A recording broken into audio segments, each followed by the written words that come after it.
Vamos a dar comienzo a la jornada porque el programa es intenso y no nos podemos retrasar demasiado. Buenos días a todos. Os quiero dar la bienvenida como presidenta del Colegio Territorial de Arquitectos a esta ya vuestra casa. El Colegio de Arquitectos desde el primer momento, desde que ocurrió el desastre de la Dana, ha estado participando, interviniendo, en primer lugar, lógicamente, con acciones inmediatas de voluntariado y de ayuda, pero nuestro papel fundamental, desde el primer momento, queríamos que fuera eh, la evaluación rigurosa de los daños para poder trabajar en una transformación real de nuestro territorio. Desde el Colegio Territorial de Arquitectos de Valencia dimos una respuesta inmediata, pero pensamos, insisto, que una planificación efectiva debe comenzar con una evaluación rigurosa de los daños, que es lo primero que hicimos. La propuesta de reconstrucción de los municipios impulsada por el Consejo Superior de los Colegios de Arquitectos de España promueve, y estamos de acuerdo con ella, en la adaptación de los planes urbanísticos a las nuevas exigencias para evitar riesgos de erosión, incendio, inundación, actualización de mapas de riesgos y actualización de infraestructuras.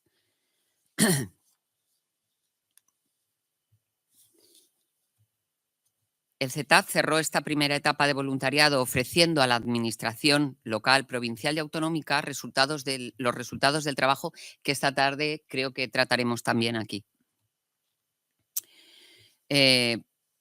Pensamos que un futuro más fuerte y sostenible es posible y más allá de la reconstrucción, esta tragedia es una oportunidad para rediseñar nuestras ciudades bajo un paradigma más sostenible. La arquitectura y el urbanismo tienen el poder de transformar no solo el paisaje, sino también la vida de quienes lo habitan. Cada decisión de diseño, cada material, cada detalle debe enfocarse en crear un entorno más seguro, inclusivo y adaptable. Con todo eso, esta jornada, ya digo, se engloba dentro de las acciones que promueve el Colegio Territorial de Arquitectos de Valencia y de esta manera reafirmamos nuestro compromiso con la sociedad valenciana, trabajando con el colectivo de arquitectos y ofreciendo servicios a las administraciones para superar las consecuencias de la Dana y, sobre todo, fortalecer la resiliencia de las comunidades afectadas. Espero que sea de vuestro interés todo lo que vamos a tratar aquí. Muchas gracias a los ponentes por venir. Gracias.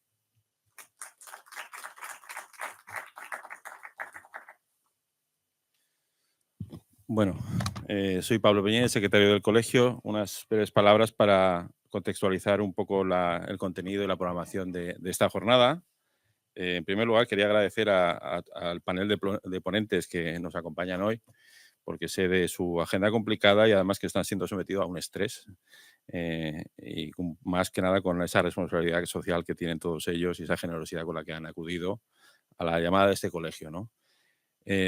Hoy es el día de cierre, como dice la presidenta, de unas iniciativas que se dieron aquí en este colegio y que nos hicieron reafirmarnos en la vocación pública del colegio para con los ciudadanos, ¿no? Creo que pocas veces ha dado una situación tan reconfortante en el sentido de que en la tragedia pues los compañeros se volcaron, el colectivo se volcó y este colegio, pues vehiculizó una ayuda, la institucional y la voluntaria, que no sé si conocen, pero que la verdad que hoy hacemos un acto de reconocimiento esta tarde. Hoy los compañeros irán llegando, porque han sido hasta 150 que han venido de Alicante, principalmente de Valencia, Castellón, Mallorca y Cataluña y Málaga. Entonces, a todos ellos, hoy es el cierre de la exposición que tenéis abajo y que me gustaría que le echarais un vistazo, una exposición de fotografía que no tiene más objeto que justamente ese, ¿no? El de poner en valor aquello que se hizo, ¿no?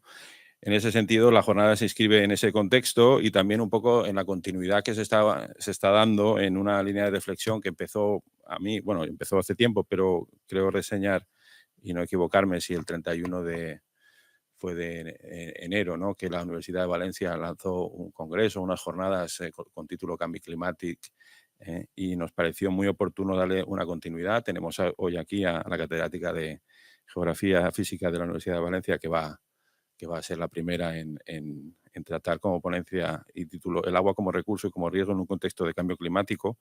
En esas 2 jornadas, con el profesor Romero también organizando aquella sesión, creo que se abordó pues, las consecuencias del cambio climático y esa idea de la minimización de riesgo, que creo que va a salir hoy en todas y cada una de las ponencias. He tenido la ocasión de repasar algunas de ellas y me parece interesante, ¿no? Parece evidente que hay que modificar un poco lo que teníamos trabajado y entendido, ¿no?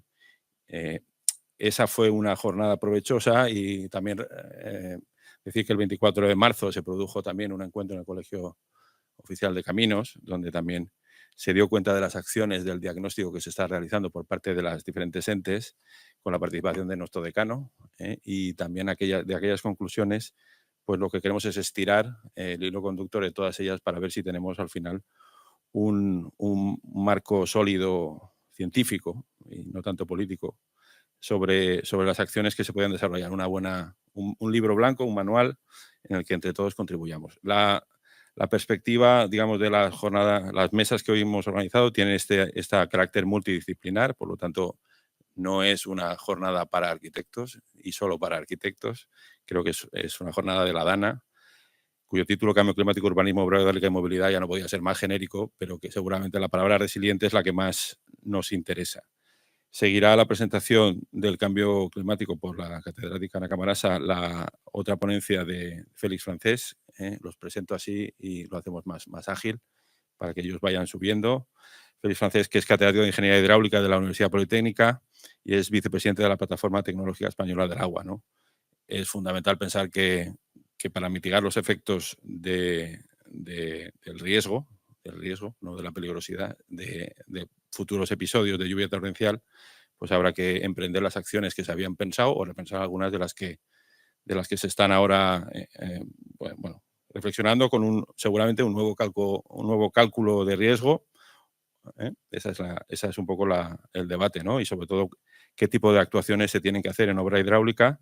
Y para ello también contamos con la presencia de Sara Perales, que es doctora en Ingeniería de Caminos, y Rafa Ibáñez, que este sí que es arquitecto, será el único arquitecto que venga hoy, esta mañana. Y ellos tienen por misión contarnos alguna experiencia, Rafa, sobre los polígonos industriales. Sabéis que el tejido conurbano que ocupa toda la mancha de afección a la Dana es un conjunto de municipios uno detrás del otro, que es ininterrumpido, una mancha impermeable que todo lo une y además está salpicado de polígonos. Entonces, la actuación de mitigación se debería de dar también no solo en el espacio construido, sino también en los polígonos industriales. Nos parecía que Rafa nos podía aportar esa visión. Llegaremos al café y comentaremos el gol de ayer del Valencia de Sadik, que creo que es importante, no sé si lo habéis visto. Bien, pero para terminar con una actuación ya, una reflexión sobre el planeamiento, y Sergio Palencia, que nos ha acompañado durante estos meses, tiene preparada una ponencia sobre acciones en zonas inundables. Terminará, como no, me parece importante la necesidad de una visión metropolitana de las infraestructuras que han sido muy afectadas aquí en la comunidad, y creo que nadie mejor como Josep Vicent Boira, que es catedrático de Geografía Humana y lleva todo el tema del corredor mediterráneo desde hace mucho tiempo, y nos facilitará un poco también esa idea de la vulnerabilidad en las infraestructuras y las acciones que se pueden derivar. Este panel de ponentes, pues bueno, yo simplemente les pediría, pues como suele ser habitual, algo de... tienen 40 minutos y daremos un turno de palabras seguramente al acabar cada uno de ellos, por si queréis hacer alguna pregunta. Nada más, le invito ya a tomar la palabra a Ana Camarasa.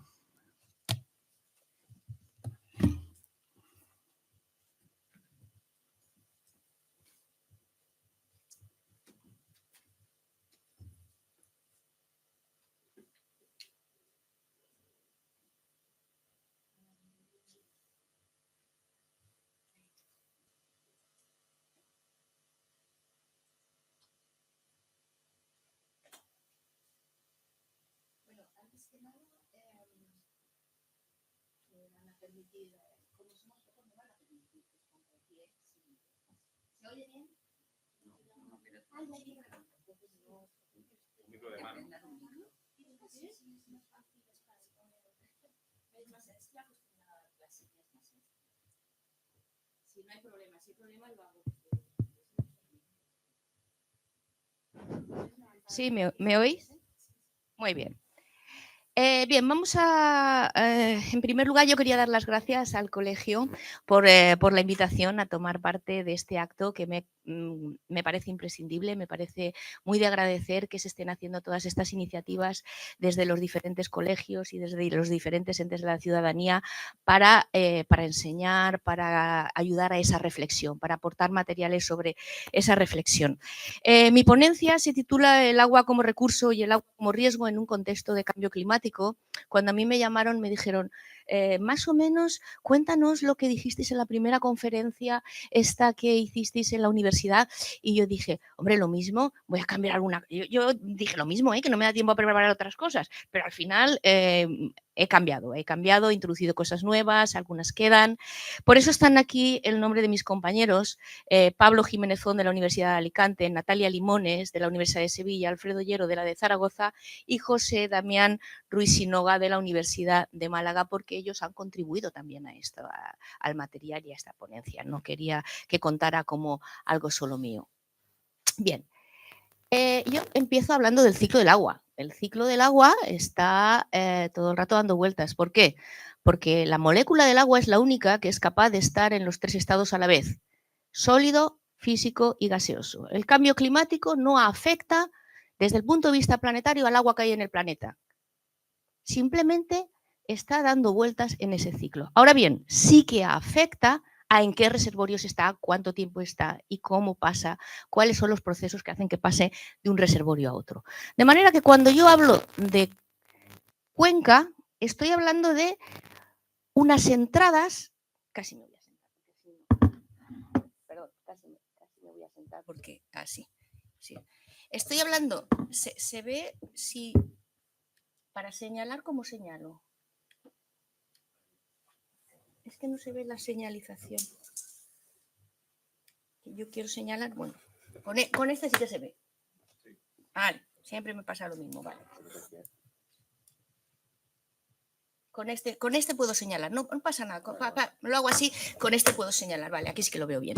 Vale, pues entonces cuando hablamos en vez de hablar del ciclo hidrológico a escala global, empiezo a hablar del ciclo hidrológico a escala de cuenca, ahí sí que tengo unas entradas en forma de lluvia, normalmente en nuestra zona mediterránea, que entran dentro de una cuenca que hace de conversor de esa lluvia en caudal, y si ese caudal cabe dentro del cauce, pues ya está, es una cuestión que no trae problemas, pero si no cabe, pues se va a sus zonas inundables. Hasta ahora es un proceso muy natural, un fenómeno natural donde el agua va variando en torno a la media. En ocasiones el agua que pasa por un río tiene unos máximos que son crecidas y unos mínimos que son estiajes.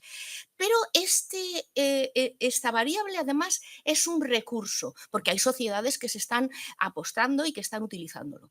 Esas sociedades tienen un margen de tolerancia socioeconómica, tanto por arriba como por abajo.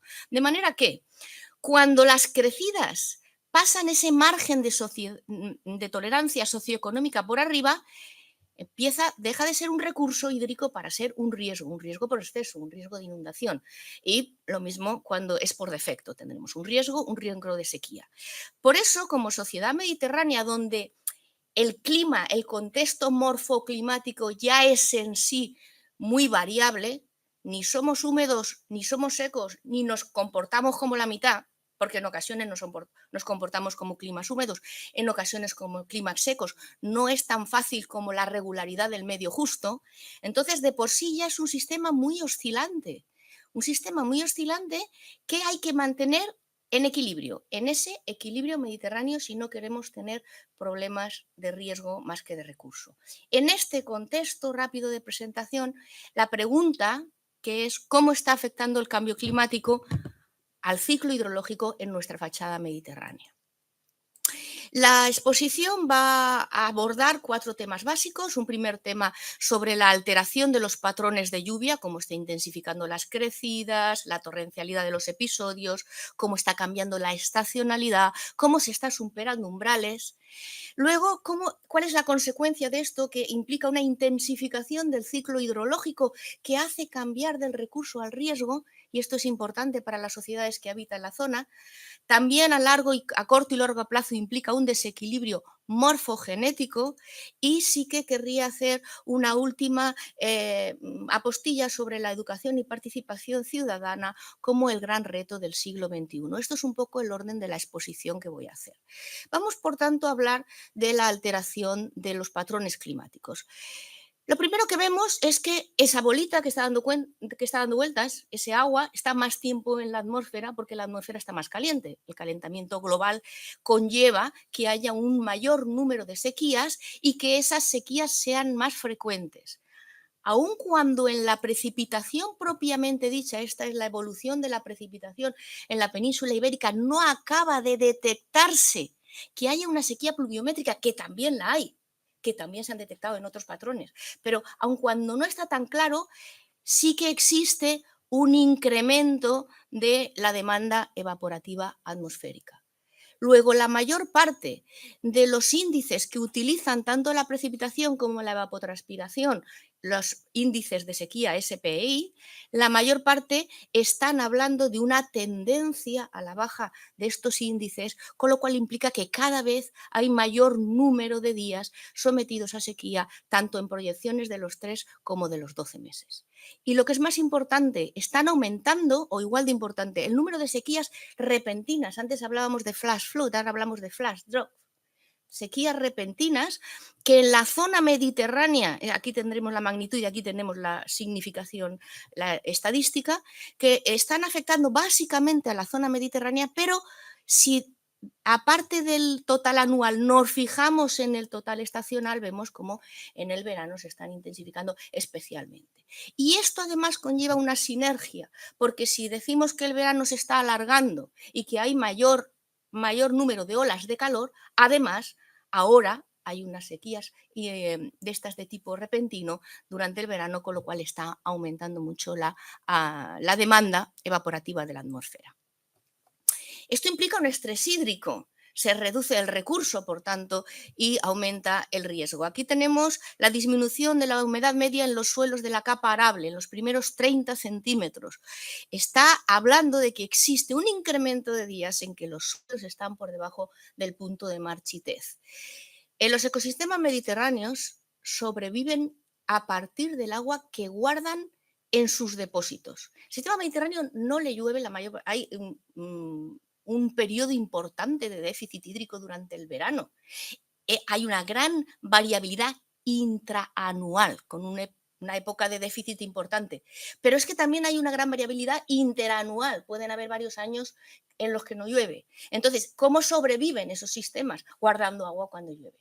¿Dónde lo guardan? En sus depósitos, en los suelos, en los subalveos, en los acuíferos. De hecho, aquí pues estamos regando mucho del agua subterránea, no del agua que pasa por los ríos. ¿Qué pasa? Si esos depósitos están empezando a disminuir, hay una sinergia, hay una sobreexplotación que, combinado con la sequía, nos lleva a imágenes como esta de la Ausarquía, donde pueden ver cómo ha crecido el olivar de regadío. El olivar, que toda la vida ha sido un cultivo de secano. No estoy hablando de un riego de auxilio, estoy hablando de una infraestructura de regadío que ha pasado de 1.042 hectáreas en la Ausarquía Málaga en 1999 a más de 12.000 en 2022. Estamos hablando de un estrés hídrico importante. El que haya más sequía no está reñido con que además haya una mayor torrencialidad de los episodios. ¿Por qué? Porque hay más energía en la atmósfera, de manera que el agua que precipita lo hace de manera más intensa. Solo a modo de ejemplo, vemos cuál es la tendencia a incrementar el número de eventos anuales torrenciales, considerando incluso varias escalas temporales, con lluvias de más de 100 litros en 24 horas, de más de 60 litros en una hora y de más de 10 litros en 10 minutos. También está incrementando las 10 lluvias diarias más intensas de cada año. Luego se está produciendo se están extremando los episodios tanto de sequía como de inundaciones. Este ejemplo que he puesto ahora era un ejemplo anterior que habían cedido mis compañeros de Málaga. Ahora vamos a ver en nuestro territorio, en el territorio que está adscrito a la Confederación Hidrográfica del Júcar, se hizo un estudio sobre 698 episodios con datos que se sacaron del SAI, del Sistema Automático de Información Hidrológica, con significación hidrológica, esto es, aquellos que eran capaces de producir escorrentía en algún tramo de la cuenca, y estos episodios se caracterizaron con varios parámetros: intensidad máxima puntual, intensidad media reducida, persistencia acumulada, y se clasificaron. Nos dieron 3 tipos básicos de episodios. El primer tipo de episodios, aquí tenemos la distribución, la frecuencia, la distribución en los meses y la eficiencia hídrica. El primer tipo de episodios que calificamos episodios de recurso frecuente poco intenso son estos que tienen mucha frecuencia, están produciéndose durante todo el año, pero tienen poca eficiencia hídrica. No llueve mucho, pero mantiene el sistema, lo va aprovisionando de agua, de manera que los ecosistemas, pues todos los meses algo les cae y pueden ir sobreviviendo. No entraña riesgo, aunque algunas intensidades máximas puntuales superen los 200 milímetros hora, esto no entraña riesgo. El siguiente tipo de episodios es uno que hemos denominado episodio de recurso abundante. No está exento de riesgo. Las intensidades vemos que son las puntuales más o menos igual, pero estos sí que tienen mucha eficiencia. Son pocos, se producen básicamente en primavera y en otoño, pero son los que más eficiencia hídrica tienen a lo largo del año. Son los grandes episodios, como este hemos visto, la Dana, que nos están rellenando los depósitos. Esto es lo que permite al sistema aguantar periodos interanuales de mucho déficit. Y por último tendríamos los episodios de riesgo propiamente dichos, que son los que se dan en verano, que estos sí que son muy intensos. Fíjense, vean aquí cómo la intensidad no aportan mucha agua, pero pueden generar mucha escorrentía superficial porque tienen mucha intensidad y superan la capacidad inicial de infiltración del suelo. En los 3 tipos de episodio, si interpretamos la lluvia acumulada, que es esta línea azul, en términos de recurso, y la línea naranja, que es la intensidad máxima, en términos de riesgo, estamos viendo como en los 3 tipos de episodio hay una tendencia a la disminución del recurso y al incremento del riesgo. Es más, hay un cambio en la estacionalidad. En este esquema que he rescatado de la diapositiva anterior, vemos cómo estos episodios son episodios de riesgo que se estaban dando básicamente en el verano. Cuando hacemos una comparación de tendencia entre 2 periodos, vemos cómo se están desplazando hacia el otoño.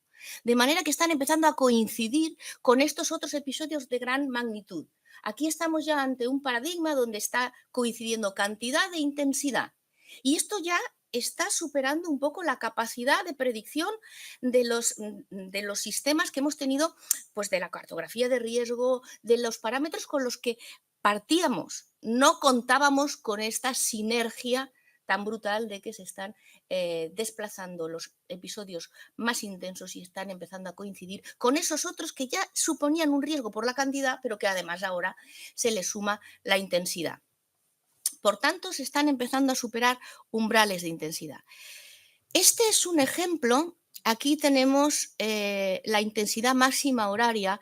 Estos datos son del SAI, porque son los datos que tienen datos horarios desde suficiente tiempo histórico como para poder tener cierta relevancia estadística. Entonces, estamos hablando desde 1989 y aquí tendríamos 2 periodos y aquí tendríamos las intensidades máximas absolutas horarias y vemos como en la Comunidad Valenciana en algunos puntos se ha superado, está creciendo esa intensidad máxima y en otros no.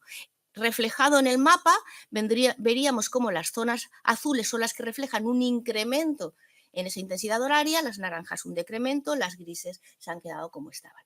Bien, pues curiosamente la Rambla de Pollo ya en 2022 se anunciaba como una de las zonas donde está incrementando la intensidad máxima horaria. Si ahora ponemos este otro gráfico, donde en el eje de las X tenemos el máximo de cualquiera de estos 2 periodos, el máximo horario absoluto alcanzado en cualquiera de los 2 periodos, y ponemos lo que llovió en la zona de la Rambla de Pollo, vemos cómo se han superado en mucho cualquier máximo donde más llovió en el pluviómetro de Chiva, el pluviómetro de la Rambla de Pollo, el pluviómetro de Siete Aguas que está en la cabecera. Luego estamos hablando de una superación de umbrales.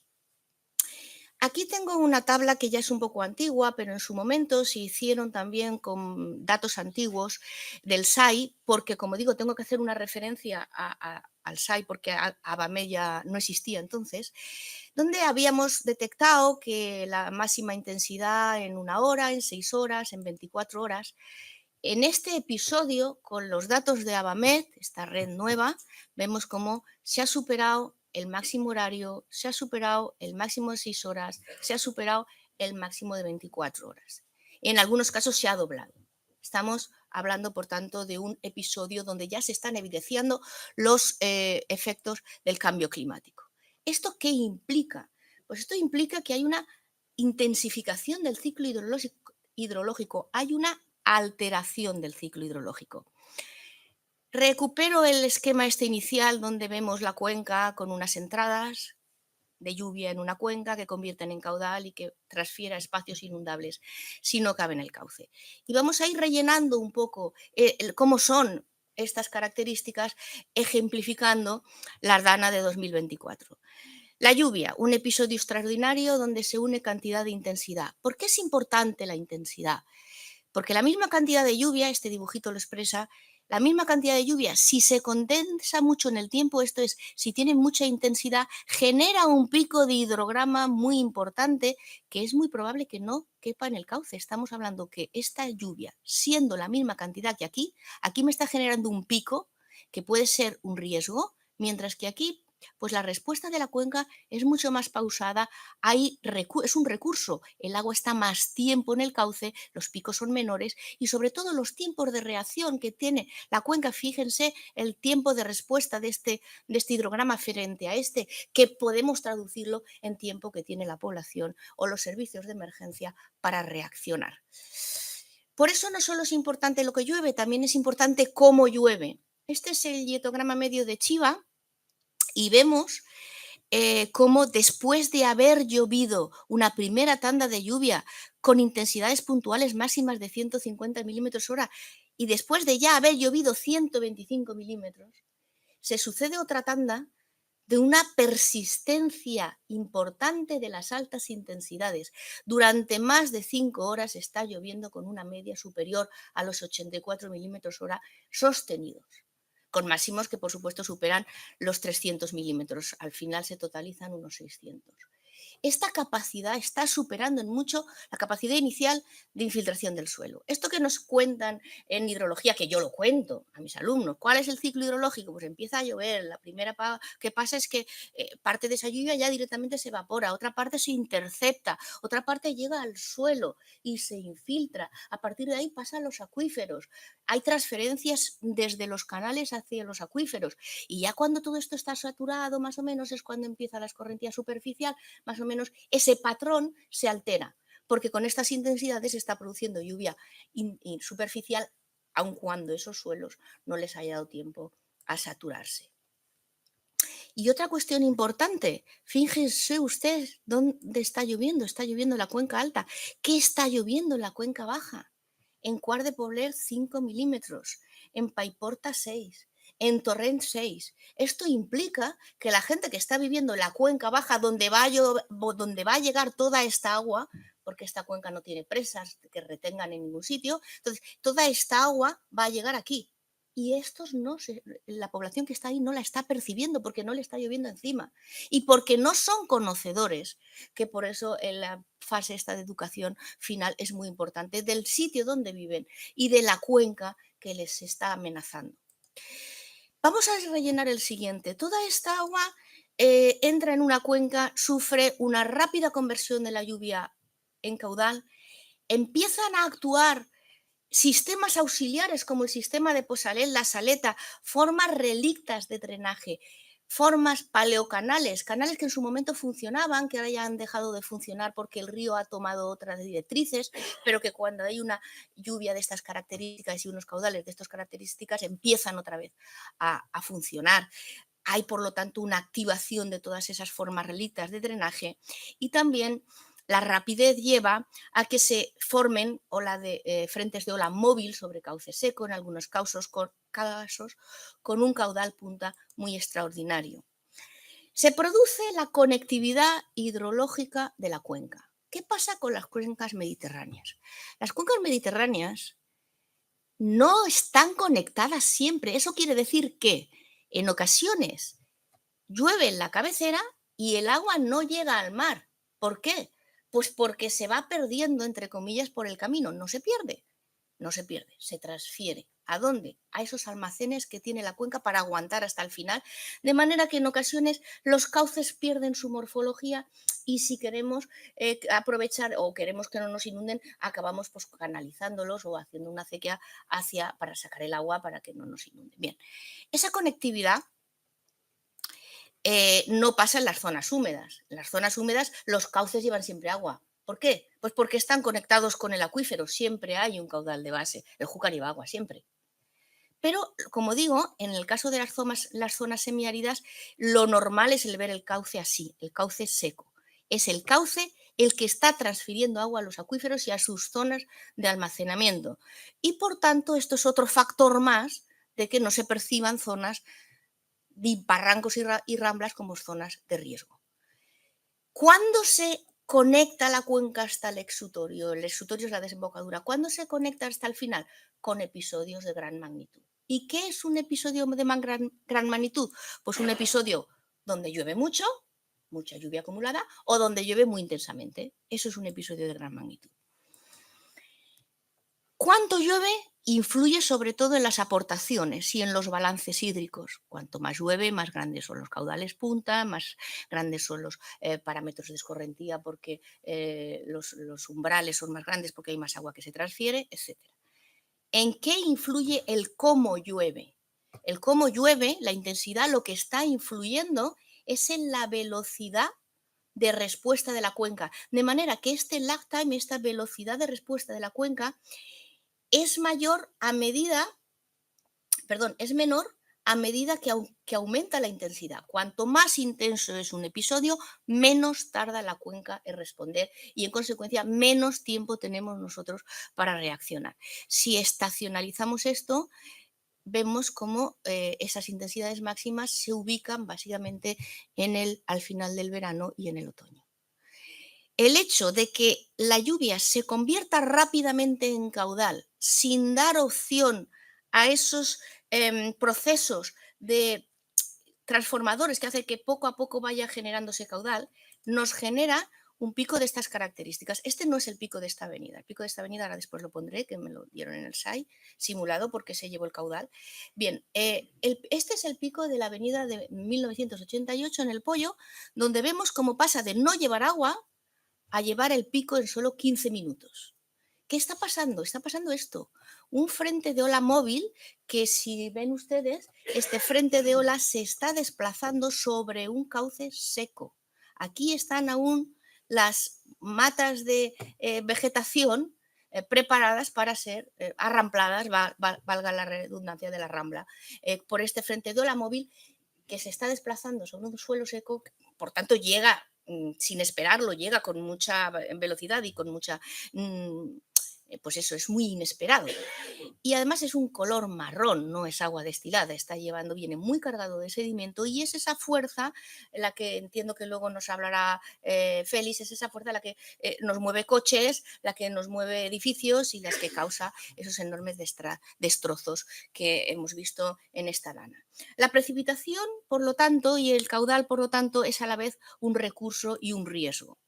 No solo es importante cuánto llueve en intensidad, sino cuándo se producen las mayores intensidades, si al inicio o al final de la tormenta. Aquí tenemos un ejemplo, este ejemplo es de Carraiset, donde vemos que cuando las mayores intensidades se producen al inicio de la tormenta, bueno, aquí esto es un índice que calculamos del momento de máxima intensidad, vemos cómo aquí tenemos la lluvia acumulada por la lluvia, la curva de la lluvia acumulada por la lluvia y la curva de la lluvia del caudal acumulado.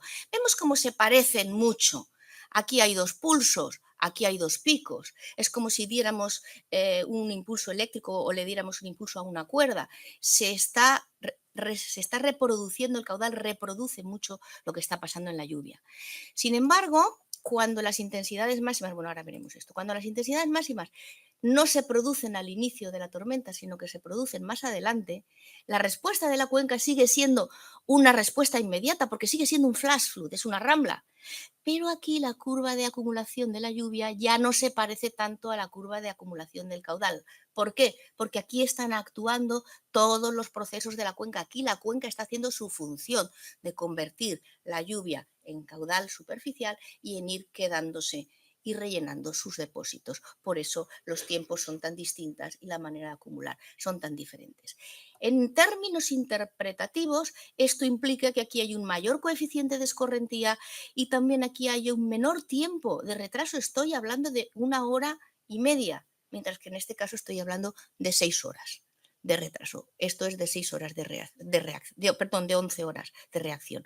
En términos interpretativos, aquí podríamos hablar de un caso de riesgo, aquí podríamos hablar de un caso de recurso, y lo que nos está llevando el cambio climático nos está empujando de pasar de recurso al riesgo, no solo el cambio climático, también el cambio antrópico, el que hayamos impermeabilizado la mayor parte de la superficie de la cuenca o una parte importante de la superficie de la cuenca, obviamente no ayuda. La Rambla de Pollo. Este es el episodio del año 2000, no es el de ahora. No es la primera vez que la Rambla de Pollo se inunda, en el 57 también, en el 57, sí, también se inundó, en el 2000 es, digamos, el último episodio de referencia importante registrado por el SAI en la Rambla de Pollo, y causó problemas. Esta es la parte de la desembocadura, aquí tenemos el abanico aluvial con derrames, con roturas, con inundaciones, con erosión, con sedimentación, o sea, tenemos los procesos propios de una inundación. Pero quiero que se fijen en el tiempo. Es un episodio de estos que hablábamos antes, de que rellenaban los acuíferos, empieza el día 22, acaba el día 25, hay varios días, una lluvia media en Cuenca está la media en Cuenca, que bueno, es intensa, pero sobre todo es mantenida, 3 picos de avenida, el último obviamente el más grande porque aparte de que llueve de manera más intensa ya están impermeabilizada la cuenca y los cauces con picos máximos de 500 metros cúbicos por segundo. Ahora lo voy a poner en relación con lo que pasó o lo que sabemos que pasó hasta que se rompió el sensor.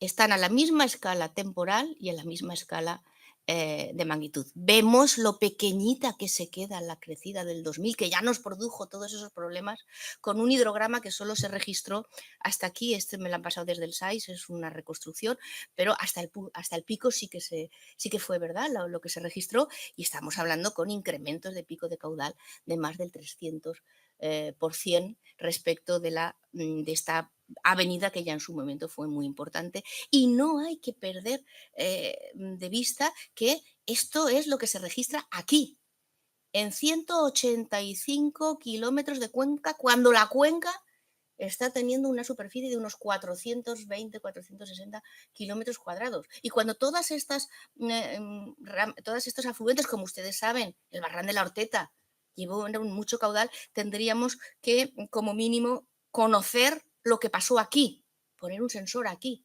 Cuando deja de recibir toda ese aporte y ya empieza a entrar en la zona propiamente inundable, tendríamos que saber lo que está pasando aquí y ser capaz de simularlo. Constatamos que se están superando umbrales máximos. Y bien, ¿esto dónde va a parar? Va a parar a los espacios inundables. ¿Y cómo son los espacios inundables? Pues los espacios inundables están alterados por el Plan Sur, hay una alta urbanización, una red de transporte que discurre transversal a los flujos y mucha vulnerabilidad. Estos son los 3 espacios vulnerables básicos de la Rambla de Pollo. ¿Por qué? A ver, las ramblas, como todos los sistemas mediterráneos, ¿cuál es su función? Sacar el agua y los sedimentos al mar. Pero si no tiene agua la mayor parte del tiempo, pues no hace su trabajo la mayor parte del tiempo. En un río húmedo hay agua todos los días y todos los días el agua va erosionando y va haciéndose su cauce. En una rambla, pues trabaja cuando tiene agua. Cuando no tiene agua, no trabaja. Eso hace que haya espacios que estén desconectados de la red. La red no está suficientemente organizada. Y en esos espacios de desorganización es donde se produce esa gran transferencia de agua a los subalveos y donde se producen encharcamientos y donde se producen drenajes deficientes, etcétera. ¿Cuáles son esos espacios en la Rambla de Pollo? Pues hay un espacio en la cuenca alta, entre Chiva y Cheste, un espacio aquí en el Pla de Quart y otro en la cuenca baja. Vamos a ver un poco esto qué significa. El primer espacio inundable, que está recogido en la cartografía de riesgo, está aquí porque esta cuenca se ha conformado básicamente durante la orogenia alpina y tenemos toda esta cabecera que son relieves mesozoicos, relieves calcáreos que estarían aquí representados, y aquí tenemos todos los relieves terciarios básicamente con muelas, con arcillas del terciario. Entre ambos hay una fractura tectónica donde se ha instalado, esta es una plataforma tectónica que ha quedado aquí colgada, que en su momento generaba ese drenaje deficiente porque no tenía salida.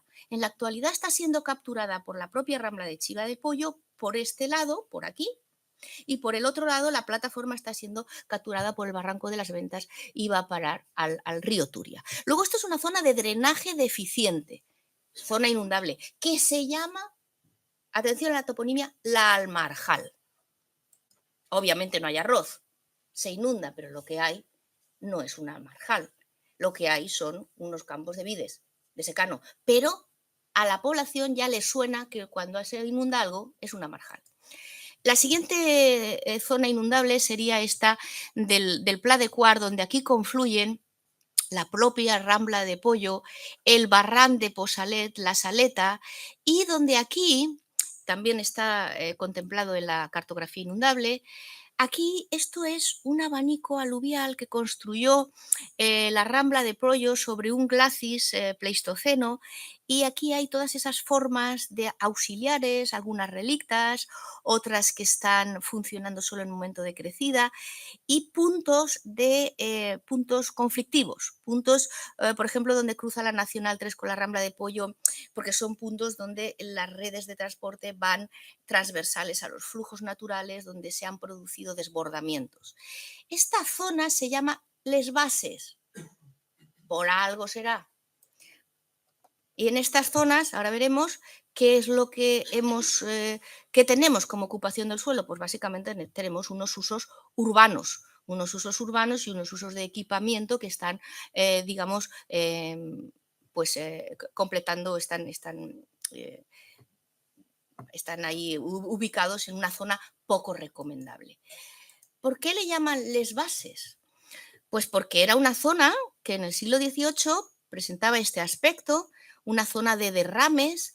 Cuando venía la Rambla de Pollo y el Barran de Posalet llenos, parte se drenaba hacia el Turia, no estaba el plan sur, parte se drenaba hacia el Turia y se encauzaba por la Rambla de Fontanal, lo que también llaman el Salto del Agua, se iba hacia el Turia, y parte se iba hacia la parte de Pollo, y aquí, como ven, el drenaje está pues desorganizado. Y por eso se llama Les Bases, y por eso había ahí una zona de decantación de arcilla, y por eso Manise sacaba de ahí mucho material para hacer la cerámica, porque era una zona pues inundable.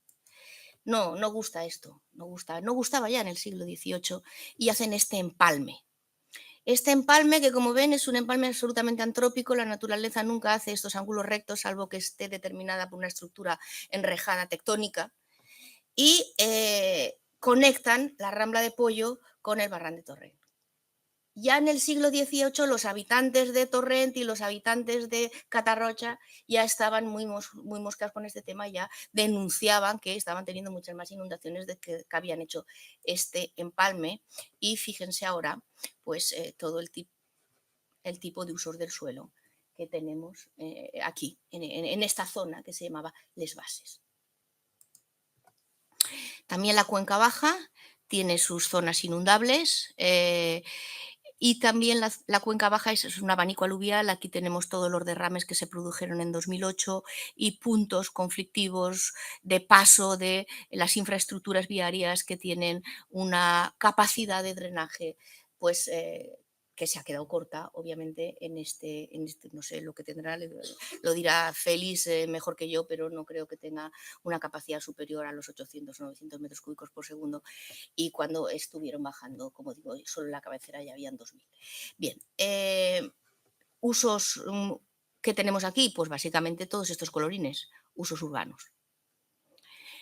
Esto genera además mucha vulnerabilidad a la población, porque una cosa es la peligrosidad y otra cosa es a quién afecta. Aquí he querido mostrar, este mapa ya es viejo, se publicó en el 2012, es un mapa antiguo, pero ya quisimos, es una especie de estimación de la vulnerabilidad en función de la exposición y en función del valor económico del suelo. Y aquí ya vemos cómo hay una dimensión temporal. No es lo mismo la vulnerabilidad por el día que por la noche. ¿Por qué? Porque estamos hablando de una zona dormitorio que tiene un movimiento pendular importante. Por el día, estos pueblos están, digamos, son menos vulnerables porque hay mucha gente que está yendo a trabajar a Valencia. Pero tanto por la noche como los días festivos se vuelven más vulnerables porque se vuelven a sus casas. Luego y durante el año 2024, durante la Dana de 2024, la gran catástrofe pasó en momentos de ese movimiento pendular. Gente moviéndose, gente que volvía a casa tanto de Valencia, de la zona metropolitana, a la zona inundable, o que se movía por aquí. O sea, estaríamos hablando, por lo tanto, de una zona muy expuesta, muy vulnerable. Hay una alta movilidad de la población que se tiene que tener en cuenta a la hora de gestión de la emergencia, por eso tan acertado, desde mi punto de vista, la alerta de no salgan de sus casas, que es lo que implica la alerta meteorológica. Una alerta roja significa eso, se quede usted en su casa. Y si la casa está muy baja, súbase para arriba. Aquí vamos a poner un ejemplo de las llamadas. Este es un estudio que se hizo entre 2010 y 2018. No tiene en cuenta la Dana, pero tiene en cuenta llamadas al 112 por lluvia, pero no porque ha llovido un poco y se me ha quedado el coche de momento parado y luego me ha arrancado. Por episodios donde se han declarado daños al consorcio de compensación de seguros. Esto es, con episodios importantes. Bien, pues si vemos, esto es la precipitación máxima acumulada y esto es la precipitación máxima en una hora en cualquiera de esos episodios. Vemos como las manchas están aquí, la precipitación máxima está aquí, tanto la diaria como la horaria. Sin embargo, las llamadas, que son esos puntitos, están en las zonas metropolitanas y están en las vías de comunicación. Los problemas los estamos teniendo en la movilidad en torno a las zonas metropolitanas. Hay que entender que las vías de comunicación hay que darles una pensada. Obviamente no vamos a dejar de poder desplazarnos de norte a sur, esas vías tienen que estar. Ya bastante desarticulada está la parte de Alicante, que cuesta menos llegar a Madrid que Alicante, pero ese trazado norte-sur ya lo hacían los romanos. Pero bueno, hay que ver qué soluciones aquí, arquitectos, ingenieros, yo pongo el problema, que es lo más fácil, y en vuestro campo queda la solución. Esto es un ejemplo de cómo las vías transversales están produciendo problemas. Este es el Barran de la Sechera y esta es la zona inundada. Es un trabajo que se hizo en el Departamento de Geografía con Carmen Zornoza a la cabeza, donde se hizo inmediatamente el mapa de la inundación a partir de la fotointerpretación y de las imágenes de satélite de la misión del Copernicus, del Sentinel, a partir del mapa del barro y a partir de colaboración ciudadana. Estaban llamando a los ayuntamientos y estaban llamando todo el día a la gente para poder hacer un mapa de zona inundada sin tener que exponerse y sin poder acceder porque estaban cortadas las vías de comunicación. Bien, aquí vemos Barran de la Sechera, es esta es la Rambla de Pollo. Y aquí en este pequeño barranco, pequeño, donde confluye con el Barran de la Sechera, no estamos hablando de la gran Rambla, sino de esta zona, vemos como esta vía transversal está cortando este punto. Y vemos cómo la solución, esto fue un punto negro importante porque el desagüe, miren todo el destrozo que causó, y es que se pretendía, o el desagüe solo contemplaba esta parte, solo contemplaba esta vía de desagüe cuando obviamente el agua que llevaba era mucho mayor y lo que hizo esta carretera fue un punto más de problema, un punto conflictivo más. Las vías de comunicación transversales a los flujos del agua, pues hay que darles una pensada a ver cómo se les hace el drenaje o a ver cómo se organiza para que no constituyan puntos conflictivos. Aquí tendríamos un ejemplo del Barranc de la Saleta, cuando sale de Alacuás, cuando sale de Aldaya, cuando está en Aldaya está, digamos, canalizado, sale, aquí estamos en la rotonda, el Barranc de la Saleta viene por aquí, viene a la rotonda. Este es el desagüe que se le hizo al Barranc de la Saleta, que por supuesto se lo llevó, lo rompió, pero cuando ya el barranco entra en la zona más naturalizada, fíjense esto, qué aspecto de paleocanal tiene, qué aspecto de que por aquí ha ido agua antes de que los cauces, o sea, los campos ya están mostrando esa línea de agua más ruralizada. Aquí, cuando buscamos los efectos, vemos esto. Vemos que ha pasado la crecida porque estos son marcas de crecida en este poste, pero la ha absorbido. Importante esas soluciones basadas en la naturaleza siempre que se pueda para crear lo que se llaman los TMFs, los territorios de movilidad fluvial, que ya los alemanes son bastante conocedores de estos territorios, que dejan al río cuando se puede que busque sus zonas de desbordamiento natural, disipe su energía y luego pues no haga el daño tan destructivo como hizo en esta última avenida. Porque hay un desequilibrio morfogenético. Vamos a ver, las cuencas adaptan sus formas a la energía que le está entrando. ¿Que le entra mucha energía? Se hace un cauce muy grande. Voy a poner el ejemplo del Mediterráneo, porque el cauce del Mediterráneo es muy fácil de entender. ¿Que entra mucha agua? Se hace un cauce muy grande. ¿Que está mucho tiempo sin llover? Pues se va rellenando de sedimentos y se va rellenando de vegetación natural. Y deja unos cantos muy grandes. Esos cantos muy grandes los deja ahí porque la próxima avenida lo que hace es moviliza, y si gasta energía movilizando la carga sólida, pues es menos, está disipando energía. ¿Qué ocurre? Que si nosotros empezamos a ocupar esos cauces, empezamos a extraer los áridos y empezamos a modificarlo, pues estamos quitándole al sistema su capacidad de restauración. En un sistema mediterráneo, donde el paisaje viene determinado por los episodios de alta energía, la frecuencia de los episodios de alta energía es cada vez mayor. Y sin embargo, la eficiencia de los de baja energía, que son los que reconstruyen el territorio, no son muy eficientes porque son menos y además estamos interviniendo todo el rato de manera antrópica. Se está produciendo una simplificación de los patrones fluviales. La geomorfología está respondiendo mediante una simplificación de los patrones fluviales que en ocasiones, la mayor parte de las veces, desconecta el cauce de sus zonas adyacentes, implica una incisión, implica erosión, implica desestabilización, implica desequilibrio. Estamos pasando de esto, que es la anchura básica de una cuenca mediterránea, a esto.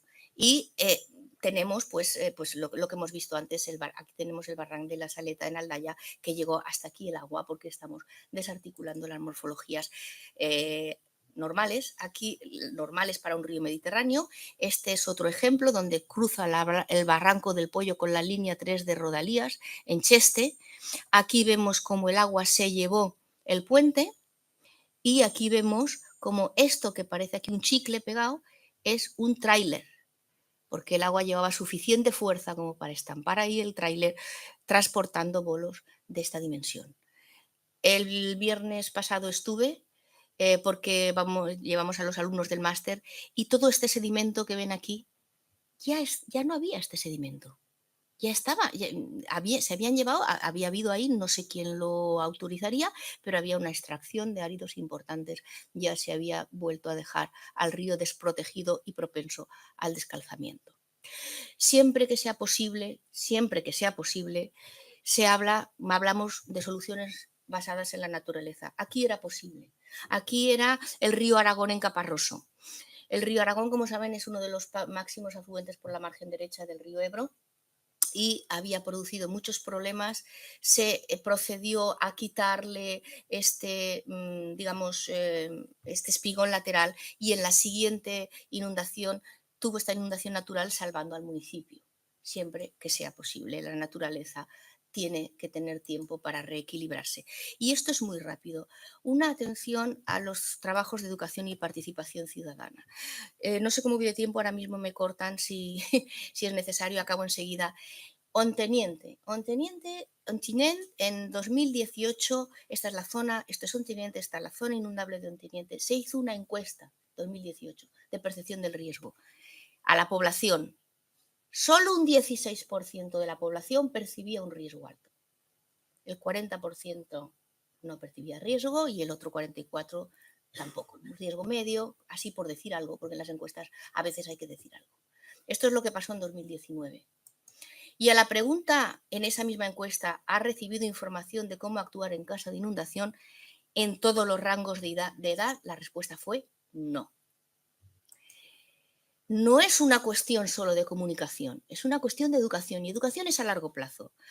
Masanasa 2017, a la pregunta ¿se ha desplazado alguna vez por una vía inundada? No se desplazaría, no, se ha desplazado, sí, en todos los rangos de edad se han desplazado por una vía inundada, y he oído esta mañana en la radio que en Murcia están ahora, con lo que está lloviendo ahora, también se ha llevado un coche o no sé qué, también porque se había desplazado por una vía inundada. Esa era la razón, con todo lo que ha pasado ahora, hoy en Murcia. ¿Estaría dispuesto a participar en actividades de prevención del riesgo? Sí. La población quiere ser y necesita ser educada, o sea, no educada porque esté mal educada, sino necesita conocimiento para hacerse corresponsable de las medidas. ¿Cuáles eran los retos del siglo XX? Los retos del siglo XX eran a finales del siglo XX, Félix aquí presente, que estábamos haciendo la tesis, ¿te acuerdas, Félix? No teníamos un modelo de previsión y alerta meteorológica temprana, empezaron a implantarse en el siglo XX, no teníamos un modelo de seguimiento, el SAIS se implantó a finales del siglo XX para poder seguir el episodio hidrológico, no teníamos suficientes soluciones estructurales, ni siquiera teníamos una directiva sobre la que trabajar. No teníamos cartografía de riesgo, ahora sí que tenemos Patricova, los sistemas nacionales de cartografía de zonas inundables. No teníamos ordenación territorial, ahora tenemos. En el siglo XX, si he dicho 19, quería decir el 20. Se empezó a generar toda esa información, nuevos sistemas de información, nuevos sistemas de gestión, nueva cartografía, nueva ordenación del territorio. ¿Y por qué en el siglo XXI me tengo que hacer esta pregunta? ¿Por qué siguen produciéndose tantas muertes y pérdidas por inundación? Pues porque esto ya lo contempla en Plan General de Riesgo de Inundación. La primera etapa consiste en rectificar, en incidir en esa primera fase sobre todas esas zonas de área de riesgo potencial, pero la segunda etapa habla de medidas vinculadas a la percepción, a la autoprotección, a la formalización y a la sensibilización. Y nosotros desde la Universidad de Valencia, educar sobre el riesgo implica conocer el territorio. Estos son dos proyectos que estamos llevando a cabo en la Universidad de Valencia. Es posible que os pida colaboración a todos los que estáis aquí, porque nuestro objetivo es incrementar la resiliencia frente a inundaciones en un contexto de cambio climático con educación ciudadana, que vaya de lo local a lo global, de donde vive cada uno. Esa es un poco la idea que queremos desarrollar.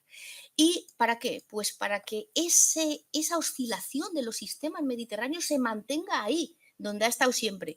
Si pasa este umbral, va a empezar a oscilar en un territorio que no conocemos, en un territorio de cambio, en un territorio de gran incertidumbre, donde no hay linealidad en los procesos, donde hay sinergias negativas. Nos conviene quedarnos aquí en la zona de equilibrio. Muchas gracias y perdonad si me he pasado.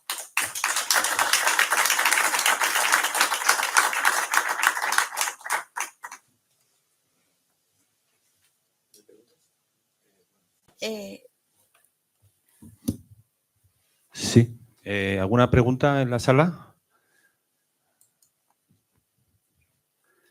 Pues si les parece pasamos a la siguiente ponencia. Sí, bueno, ya me lo borras luego tú.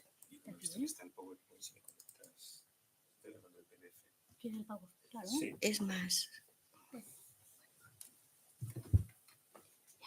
De la papelera. Sí, no te preocupes. Sí que se puede. Sí. Lo que pasa es que para señalar, claro, tienes que estar de pie, tienes que señalar ahí. Y con el ratón puedes señalar aquí.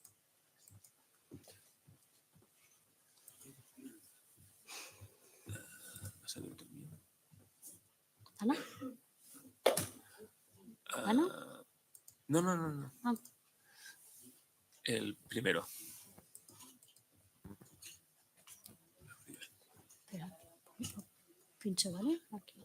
Mejor. Hola, antes de que empiece el siguiente ponente, solamente quería dar las gracias a la ponente anterior, ha sido espectacular, súper bien explicado, se nota que es profe y bueno, me ha encantado y ha dejado un montón de cosas muy claras, yo creo que espectacular. Gracias.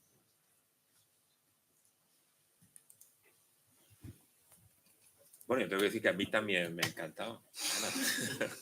No sé, había cosas que yo seguro que Ana va a contar algo antes y me va a ser complicado navegar por ciertas diapositivas resumiendo.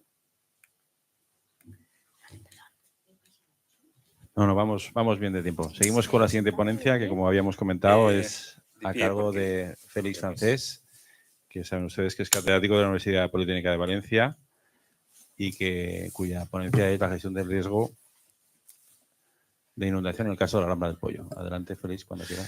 Sí, bueno, en primer lugar agradecer al Colegio Territorial de Arquitectos de Valencia el haberme invitado a dar mi opinión, ¿no?, respecto de este tema por mí tan querido, pero desafortunadamente que tenemos que hablar en estos momentos. Y en segundo lugar he hecho un pequeño cambio porque digo, si hablo de modelación exclusivamente durante 45 minutos se van a ir los ponentes, se empieza a poner aquí ecuaciones y ejemplos. Entonces cambia más hacia la gestión. Primero me voy a solapar con Ana en alguna medida al hablar de la inundación de octubre del año pasado, pero luego voy a entrar en lo que hicimos hace ya mucho tiempo respecto de peligrosidad y riesgo en Rambla del Pollo. ¿En qué consiste la gestión del riesgo de inundación? Los conceptos básicos para luego centrarme en qué podemos hacer, no solo en el caso de Pollo, Pozalet, Picasen, sino con una visión un poquito más general. Bueno, vamos, aquí estoy usando demasiadas cosas a la vez. Bueno, efectivamente la superficie que daba Ana es la correcta. Yo añadiría el barranco de Picasen por el sur, que de alguna forma en la V31, dada la magnitud del evento, un solapamiento de las dos inundaciones, lo que venía por Pollo, la Saleta y Picasen, haciendo un total, incluyendo la zona inundable, porque son las cuencas, a la V, en las cuencas vertientes en la V31, si sumamos también las pequeñas intercuencas que hay por aquí, estamos hablando de unos 550 kilómetros cuadrados, es decir, no una gran superficie.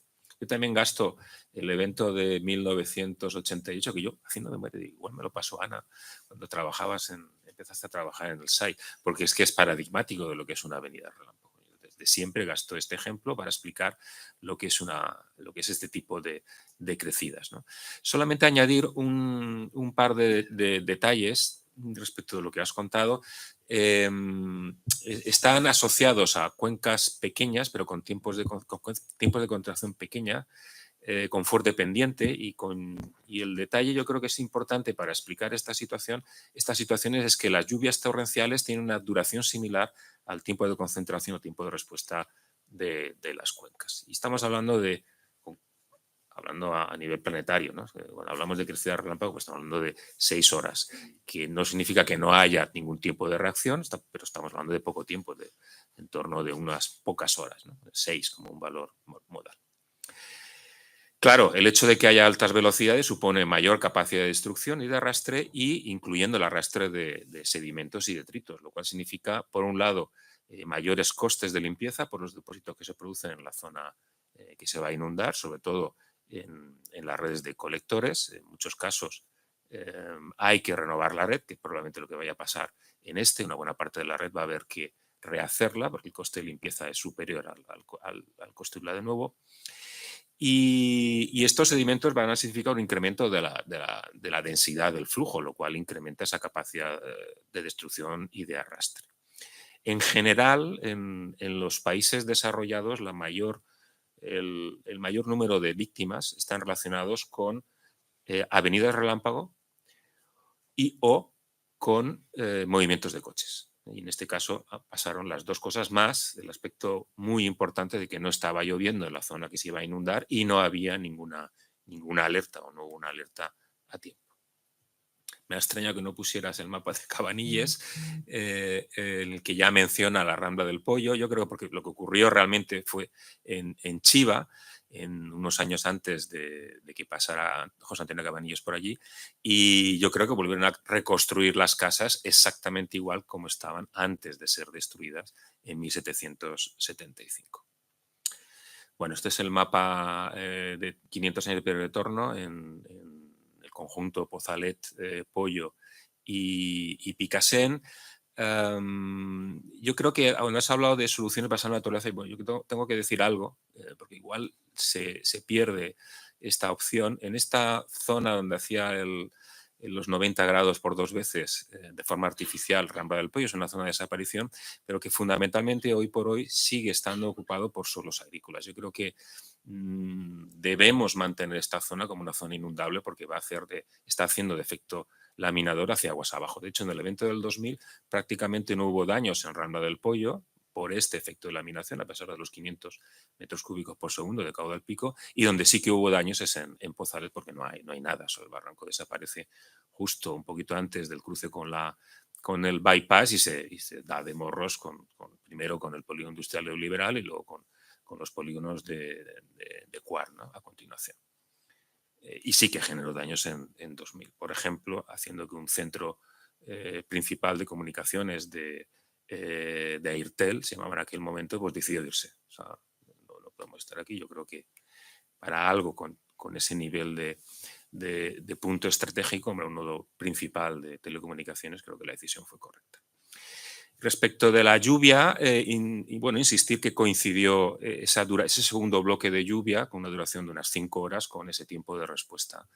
Para esas magnitudes, porque el tiempo de respuesta cambia con la magnitud, no es constante, aunque en la hidrología clásica se asumía que es una característica, en realidad no es una característica, puesto que la velocidad depende de la magnitud, la velocidad de propagación.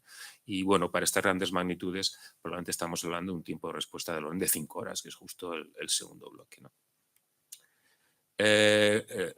Aunque el modelo TETIS que está manejando, el modelo que hicimos en 2018, no tengo yo ese dato, yo lo que tenía... Ay, pero a mí no me lo dan.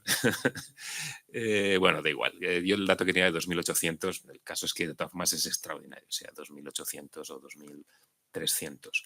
Lo importante que ese modelo el que tiene la Confederación del Júcar no incluye el flujo de sedimentos, sí que hicimos una modelación con delta T diario, que extrañamente pues dio muy bien, o sea, el punto rojo es el caudal medio diario que estimamos a partir de la información que se conocía.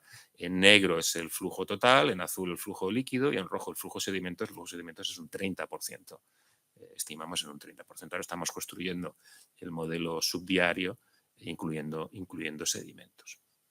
¿Qué significa un 30%? Pues un 30% de sedimentos significa un incremento de la densidad, pasamos de 1, la densidad del agua, a la densidad 1.5. Pues los sedimentos pesan más que el agua. Con los estudios que estuvimos haciendo en 2006, en 2014, en 2018, el único graph más o menos coincidían todos en la relación caudal cuantiles periodo de retorno o caudal pico en la estación de aforos. El único que tenía que iba más allá de 1000 años fue el primero, el del 2006, y con 2800 estamos hablando por encima de los 2000 años. Con seguridad, aunque lo bajemos a 2000, pues estamos hablando de 1000 años, ¿no? O sea, un evento con su incertidumbre, claro, cuando se dice 2000, en realidad es cualquier cosa entre 1000 y 5000, ¿no? Estamos hablando de un evento de gran magnitud con las condiciones de clima actuales, porque está sacado asumiendo que el clima es el que teníamos hasta este momento. Estamos tratando de ver, bueno, actualizar estos trabajos e incluir el cambio climático, que lo que va a ocurrir con cambio climático es que el periodo de retorno equivalente se va a reducir. Eso con seguridad. Bueno, y esto lo podemos ver en que la mancha de inundación, pues lógicamente fue mucho más grande que la mancha de 500 años del Sistema Nacional de Cartografía de Zonas Inundables, el segundo el segundo ciclo. Respecto de los daños, bueno, está en inglés porque esto fuera de España no sabe muy bien la magnitud. Yo me voy a quedar con la última cifra. Estamos hablando de alrededor solo en daños directos de 20.000 millones de euros. El verano pasado me invitó el Banco Mundial a hacer una conferencia respecto a la gestión del riesgo de inundación, Comunidad Valenciana, haciendo énfasis en el Patricova. Y bueno, me molesté en actualizar los daños del 57, del 82 de Tous y de 2019, porque acabábamos de hacer el plan director de gestión del riesgo de inundación, la Vega Baja del Segura, y en todos los casos actualizados, con su error, por supuesto, y que no es lo mismo 1957 que la actualidad, pero estaban en 2.000, 3.000, 4.000 millones de euros. La inundación del 57 generó esa magnitud de daños directos. Aquí estamos hablando de un orden de magnitud superior, ¿vale? Y similar a lo que ocurrió en Alemania en 2021. En 2021 están en 40.000, 80.000, pero en diferentes puntos, no concentrado como lo tenemos aquí. Es decir, ha sido un evento extraordinario. Con el cambio climático tenderá a ser menos extraordinario, pero en todo caso será extraordinario, eso por seguro. Bueno, como le comentaba Sara, esto es un poco para poner unas rayas, no es lo mismo las inundaciones. Estamos ahora hablando, Ana y yo estamos hablando de inundaciones fluviales, que no es lo mismo que las inundaciones pluviales. Son importantes ambas, por supuesto, pero ojo que las magnitudes y los niveles de protección, fundamentalmente por los condicionantes económicos y técnicos, son diferentes. Y aunque en algunos casos sí que podemos hacer un tratamiento conjunto de las soluciones, la regla general es no mezclar. Por lo tanto, cuando alguien, y yo lo he oído, ¿no? Vamos a resolver el tema del problema de la Vega Baja haciendo SUTs en los municipios. Hombre, hay que hacer las técnicas SUTs, porque eso es bueno para las inundaciones pluviales, pero eso es como matar elefantes con tirachinas, o sea, no en general, ¿no? Las soluciones hay que tener claro que son problemas diferentes y las soluciones son diferentes. Entonces, estamos hablando, Ana, yo y Sergio entiendo que también estaremos hablando de inundaciones fluviales y la ponencia de Sara Perales se concentrará en algo igual de importante, pero que es diferente. Es generado por la lluvia, pero es diferente. ¿Qué es peligrosidad? Pues la peligrosidad es la combinación de la frecuencia y la magnitud de un evento. En este caso, un evento desfavorable, en este caso, las inundaciones. Es algo que potencialmente puede generar problemas, pero cuando hablamos de peligrosidad no necesariamente estamos viendo los daños que pueda producir, ¿no? La frecuencia es el resultado de los estudios hidrológicos y cuando empleamos la mejor metodología posible, que es lo que estoy mostrando aquí, lo que hicimos ya en 2006 y esa metodología la seguimos desarrollando en la actualidad y perfeccionando. Tenemos realmente un modelo meteorológico, que es lo que aparece a la derecha, un modelo hidrológico, que es la calibración, el mayor evento que teníamos en ese momento, que es el evento del 2000, con el pico, ese doble pico, y bueno, la verdad es que lo simulábamos bastante bien y las validaciones temporales también resultaban muy buenas. Incluso en el 2018 se mejoró un poquitito el modelo, pero lo interesante es que lo validamos también en el Carriset, o sea, el mismo modelo funciona sin tocarlo en cuencas diferentes, que es lo que se aspira, ¿no? No hacerlo muy bien, sino que sea robusto, no hacerlo muy bien en el punto de calibración, sino hacerlo bien con carácter general, ¿no? Es lo que se busca con la validación. Ahora me he ido para atrás.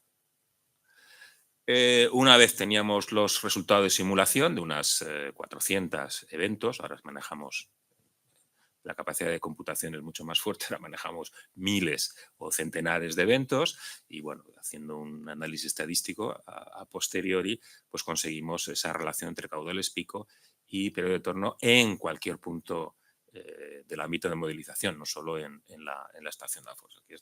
Este gráfico es más bonito, pero se quedaba en 1000 años, ¿no? Pues he tenido que usar uno más antiguo. De los eventos seleccionados, pues se hace la modelización hidráulica bidimensional. La mayor parte de los casos hay que hacer una modelación bidimensional. por ejemplo, en este caso que se manejaron unos 20 eventos, la modelación hidráulica bidimensional es muy lenta. Un evento, incluso hoy en día, podemos hablar de unas cuantas horas de simulación, por tanto, no podemos plantear y modelizar 600, 500 eventos, 1000 eventos, 5000 eventos. En hidrología sí, pero en modelación hidráulica hoy por hoy no. Bueno, el caso es que se modelan una selección de eventos de pequeña magnitud, media magnitud, gran magnitud.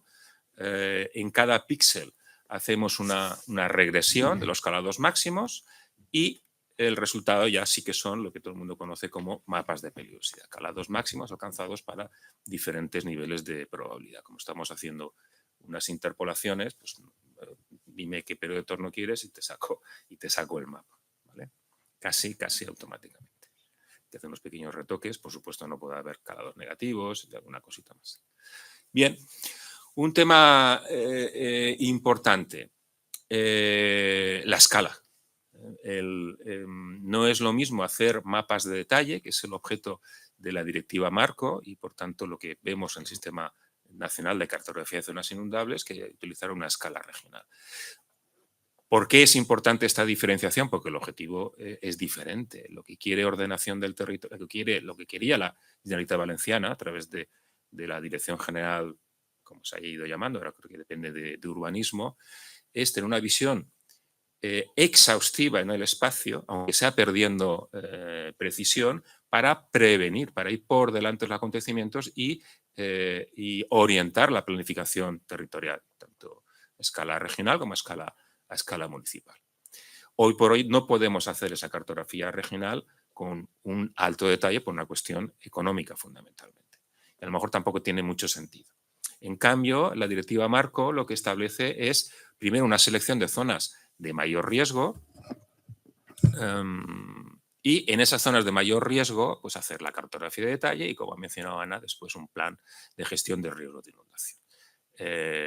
Pero claro, se centra en donde hay mayor riesgo es en zonas urbanas. Luego, la cartografía del Sistema Nacional es fundamentalmente en zonas urbanas. No está cubriendo el resto del territorio donde a alguien se le puede ocurrir pues, hacer un desarrollo urbanístico pues, para construir un campo de golf con residencias a su alrededor o ampliar una granja de animales, ¿no? Me voy a los dos extremos de posibilidades. Para eso esa es la utilidad de la cartografía regional, que tiene que ser exhaustiva para que sea exhaustiva en el espacio para que sea eficiente. Pero como digo, eso es la peligrosidad, ¿no? El riesgo cuando tenemos en cuenta las consecuencias negativas. Si nos fijamos en un píxel, con la vulnerabilidad que sea, el riesgo son los daños medios que se van a producir en ese píxel o en ese elemento que estemos considerando de forma elemental, en función de la peligrosidad y en función de la vulnerabilidad. Que yo creo que la exposición hay que explicarla separadamente. La exposición, si estamos en un píxel, en un punto, ya es el que es, ¿no? Tiene ahí su peligrosidad y él mismo tiene su vulnerabilidad en función de los usos del suelo que tengamos.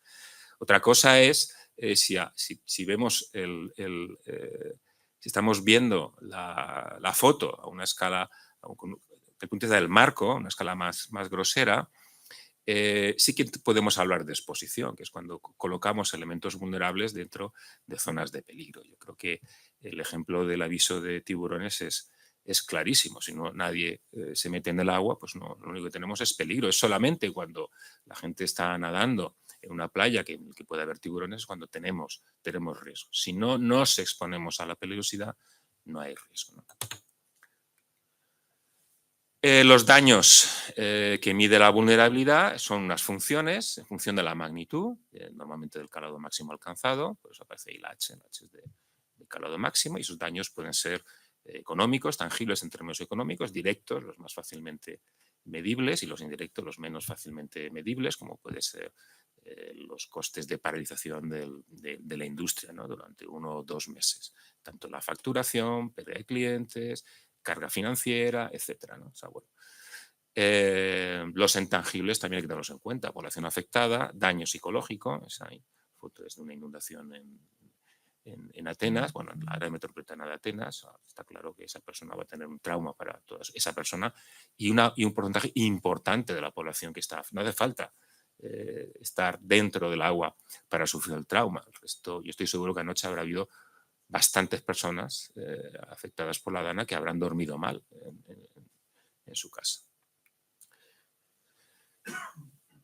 Y esos daños, para cruzarlos con la magnitud, pues bueno, nos hace falta unas curvas, ¿no? Unas curvas para los cuales el trabajo de evaluación de daños que se está haciendo durante esta dana pues es valiosísimo. O sea, porque la variabilidad es muy fuerte, no podemos... variabilidad respecto del caso, ¿no? Cada caso, aunque sea el mismo tipo de edificación, pues no necesariamente la tipología de daños es la misma. Esto es lo que hicimos.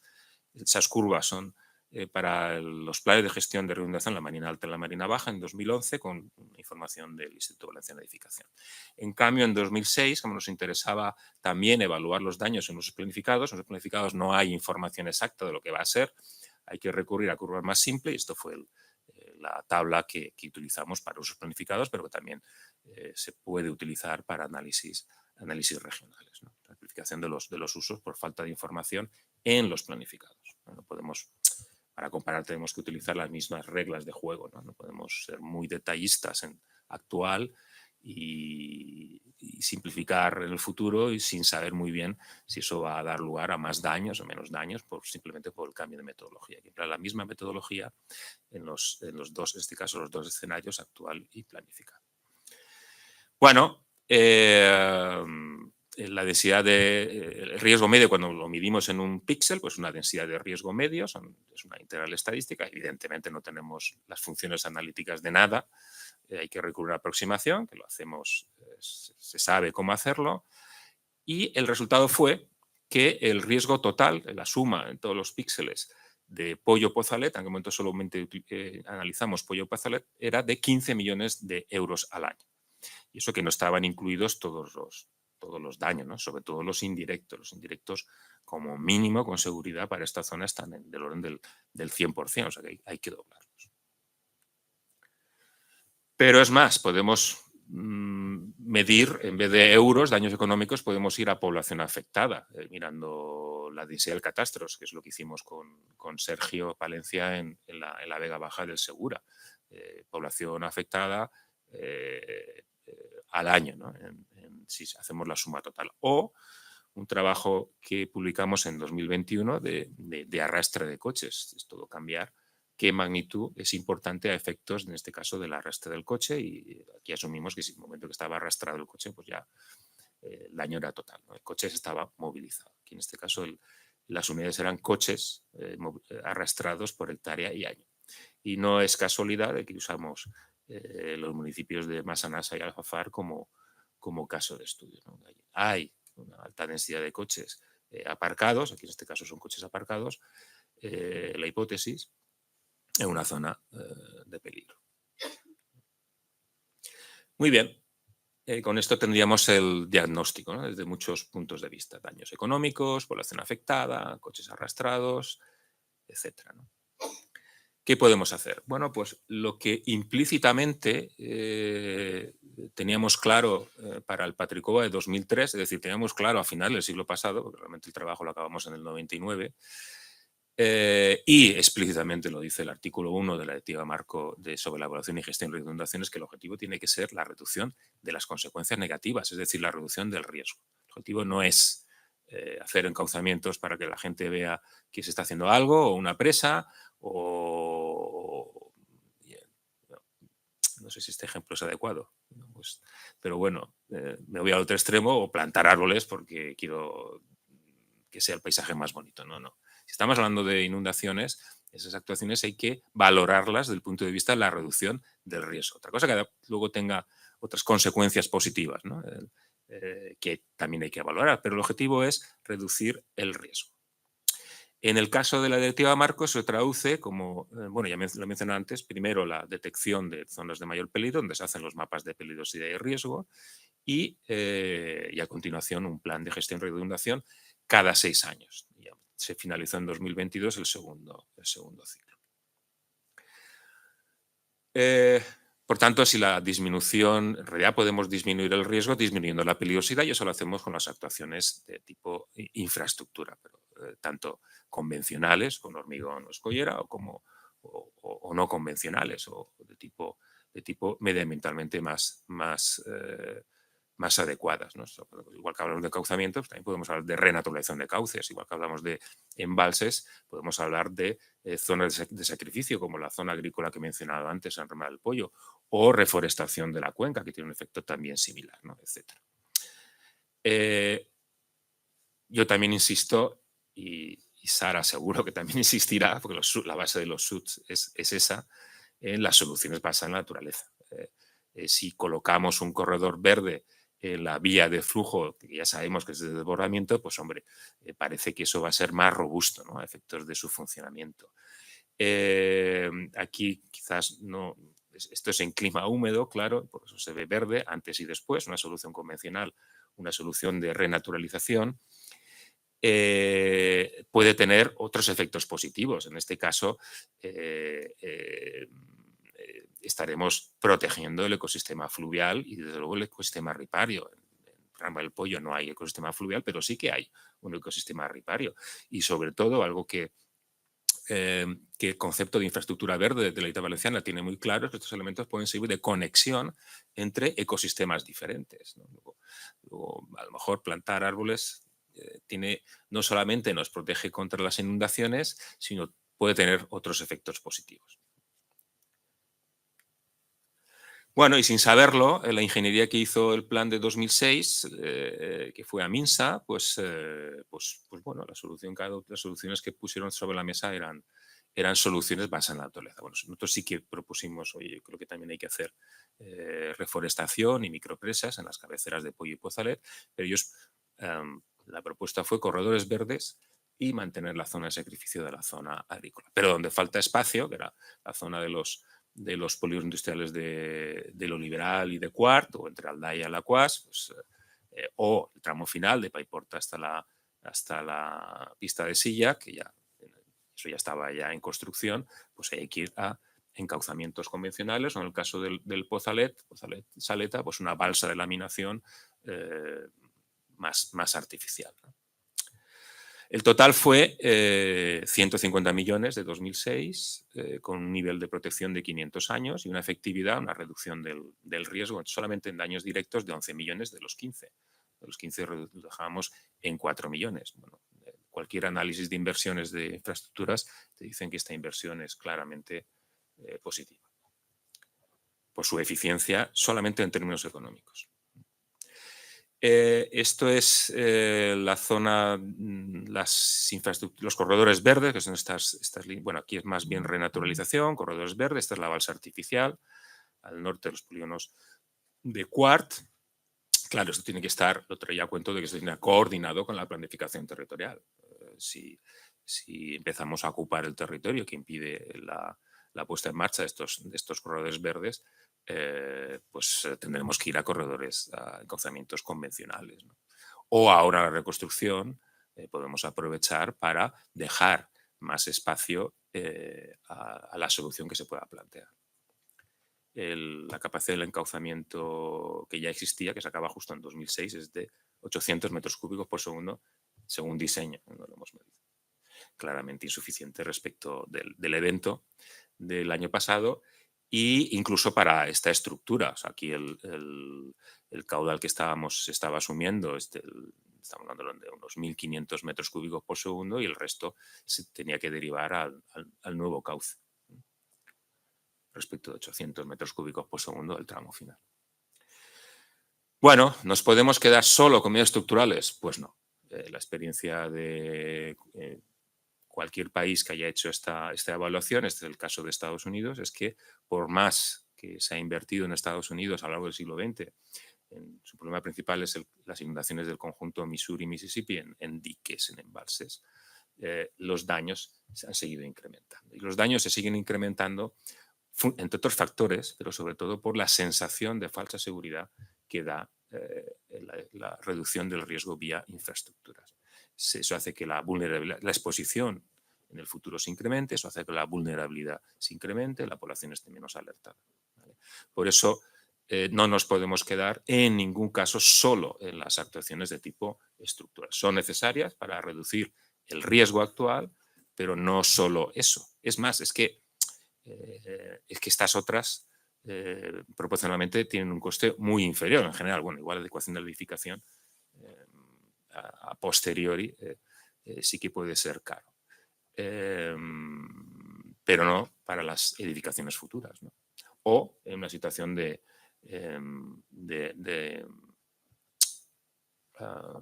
reconstrucción, como nos ocurre en el sur. Podemos hacer muchas cosas. Unas disminuyen la exposición, otras la vulnerabilidad. Estoy seguro que mi compañero y amigo Sergio luego va a contar muchas de esas y yo voy a pasar muy por encima, porque al final no es el objetivo. Y centrado en lo que pienso que podemos hacer en L'Horta Sud, ¿no? Fundamentalmente. Bueno, tampoco es para darnos latigazos, no todo está hecho mal, hay un conjunto de elementos que son positivos, que nos podemos aprovechar. Pues, mal que bien tenemos ahí el nuevo cauce del Turia, que puede servir clarísimamente como una vía de desagüe de lo que no cabe en el Pla de Quart.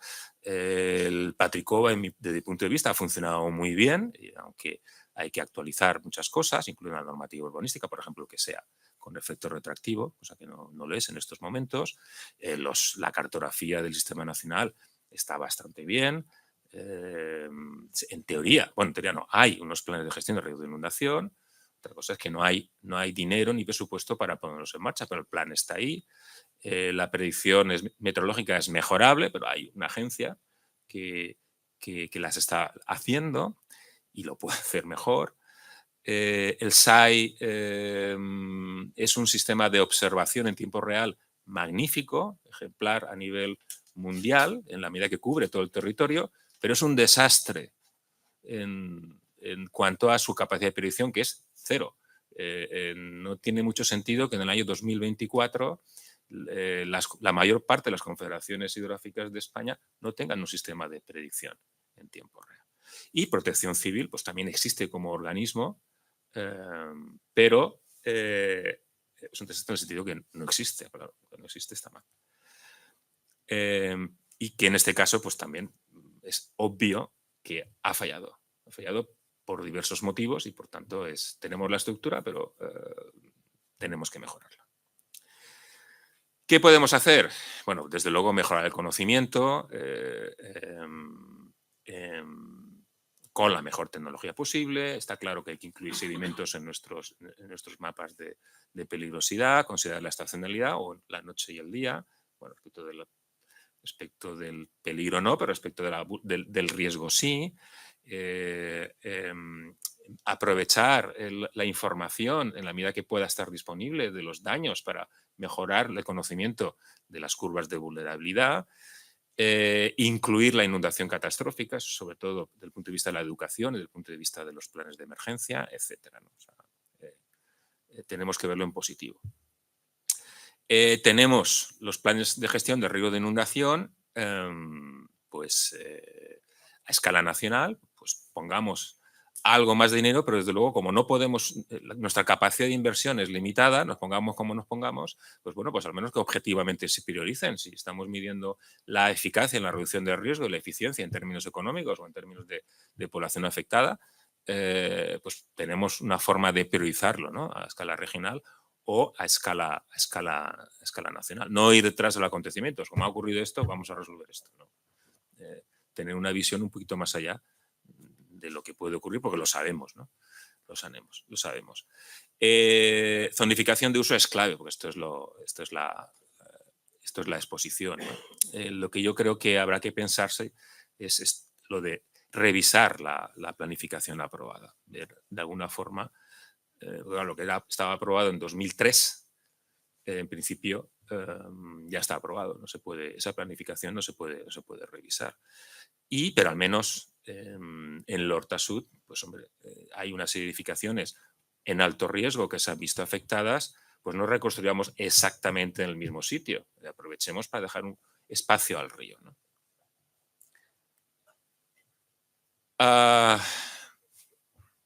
El Patricova de 2003 y yo creo que en 2015 es lo mismo que pusimos en 2003, decía algunas cositas básicas de adecuación de la edificación. Hoy en día se cuenta con unas guías nacionales. Esta es una, la que hizo el Consorcio de Seguros, aunque hay otra posterior ya del Ministerio. Se puede hacer algo parecido adaptado a las condiciones de edificación de la Comunidad Valenciana, o en la reconstrucción. Bueno, la primera medida que dice el Patrick-Owen en el anexo 1 es no construir, o sea, en caso de construir en plantas bajas, tiene que tener un acceso interior a la planta superior, y si no hay planta superior, al tejado o a la terraza, ¿no? Pues hombre, aprovechemos, no reconstruyamos exactamente así, sino aprovechemos para hacer un acceso a la planta superior en todas estas viviendas que se han visto dañadas, y pues se puede aprovechar para generar este acceso interior, perdiendo un poquito de espacio en el zaguán común que habrá que hacer para la entrada al piso, a la primera planta, y que tenga acceso la planta baja, ¿no? Lo de elevación del forjado es lo que hizo IKEA, es también una de las recomendaciones de forjado de planta baja, porque es posterior a 2003. Los centros comerciales de Bonaire y el MN4 son anteriores a 2003 y no se pudo aplicar el que no se puede permitir ningún uso subterráneo en zona inundable. Como era anterior, pues ya estaba ahí hecho. Bueno, salvo que sea un edificio en altura, entonces sí que permite la normativa urbanística del Patrick-Owen sí que permite la construcción de garajes, eso sí, con una puerta en condiciones, ¿no?, de cierre estanca. Y sabiendo, por supuesto, se asume lo que tiene que saber, ¿no?, las personas hacer en caso de inundación. Algo parecido a la adecuación de infraestructuras, aunque no es el ámbito del Patrick-Owen, pero bueno, algo se dice de adecuación de las redes de pluviales en zonas inundables. Y, por supuesto, si la mayor parte de las víctimas se producen en el cruce de badenes, como ocurrió, como has mencionado, Ana, en esta última inundaciones en Murcia, pues hombre, pues hay que señalizarlo, ¿no? Esto cuesta poco. Igual que podemos calcular el riesgo de arrastre de coche en zona inundable, también calculamos el riesgo, en este caso en Godelleta, como caso de estudio, el riesgo de arrastre de coches cruzando badenes. Que sirve para priorizar. Bueno, en los sitios de menos riesgo coloco solamente una señal, en el sitio de más riesgo pues puedo plantear otras cosas. Ya he mencionado el sistema de alerta, no existe un sistema de predicción, y desde mi punto de vista lo que seguro que ha fallado es una transmisión de información demasiado encorsetada con el protocolo, ¿no?, de transmisión desde AEMET y confederaciones a Protección Civil. Cuestión de futuro, pues empezar a incluir incertidumbre. Claro, todo esto es información con una cierta incertidumbre y tenemos que aprender, o se tiene que aprender, a la toma de decisiones con incertidumbre en nuestras predicciones. Los planes de emergencia está claro que no estaban implantados realmente. No sé exactamente qué sabían del plan de emergencia los alcaldes, los concejales, los técnicos municipales. Algunos tendrán alguna idea del plan de emergencia de su municipio, pero hay que tener una implantación real antes de que ocurra un desastre. Tener en cuenta la situación catastrófica, reforzar el apoyo psicológico a la población afectada. Esto igual no recae en plan de emergencia local, pero sí a la escala regional, y que se coordinen entre municipios de la misma zona inundable, que no se coordinan, ¿no? Y para mí también es importante, como bien ha señalado Ana, el sensibilizar a la población, saber que estás en una zona de peligro y por tanto estás en riesgo, y saber lo que tienes que hacer en caso de inundación. Y por supuesto, si el mensaje te llega adecuadamente, claro. El mensaje es que va a llover muy fuerte en toda la provincia de Valencia. Para mí eso es como no decir, bueno, peor es no decir nada, pero a mí no me está dando un mensaje. El mensaje tiene que ser adecuado. Por ejemplo, en este caso de los garajes, no es lo mismo que el mensaje sea inundación pluvial, que bueno, que si no tienes una puerta estanca, pues tiene sentido para evitar daños en el coche, pues bajar y sacar el coche del garaje de la planta más baja, o subirlo al -1, o sacarlo a la calle, porque aunque entre el agua no lo va a hacer de una forma muy rápida, que si la alerta es de riesgo de inundación por riada fluvial, que todavía ahí sí que todo el mundo tenemos que saber que no hay que bajar a recoger el coche, porque lo que haces es llevarlo probablemente de Guatemala a Guatapeor, y tienes muchos números que te quedes atrapado en el garaje porque la entrada de agua va a ser mucho más importante y más rápida. O arrastrado después, llevando al coche a un sitio más seguro. Y para eso tenemos una herramienta muy importante que ya está ahí, que es la cartografía. Es que la cartografía es buena. ¿Cuánta gente sabía cómo ver si su casa era inundable o no en el sistema nacional. Creo que sí. ¿Quién sabía antes del 29 de octubre? ¡Ay! Bueno, porque sois personas informadas. Me ha fallado.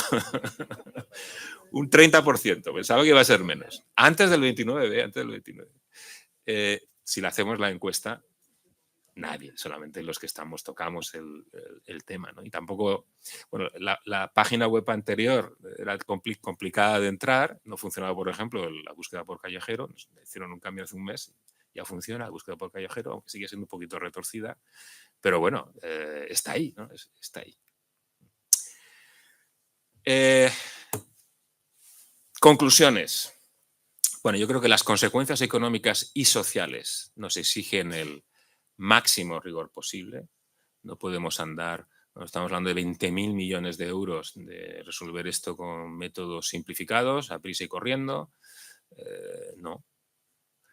Tenemos que tener todos claro que el objetivo es la reducción del riesgo. Otra cosa es que a largo plazo las medidas no estructurales. Tenemos que reducirlo a corto plazo y son infraestructuras, pero no hay que olvidar que el riesgo cero no existe. O sea, que protejamos para 500 años, que es lo deseable en el Horta Sud, y es posible técnicamente, porque lo era hace 10 años, no, 20 años, aunque las condiciones han cambiado, más o menos debe ser posible hoy, aunque sea con el refuerzo de una pequeña presa, si es necesario, o sea, que seguro que es posible, pero no hay que olvidar las medidas no estructurales, porque la catástrofe del año pasado también hubiera generado daños menores, por supuesto, pero no nulos, ¿no?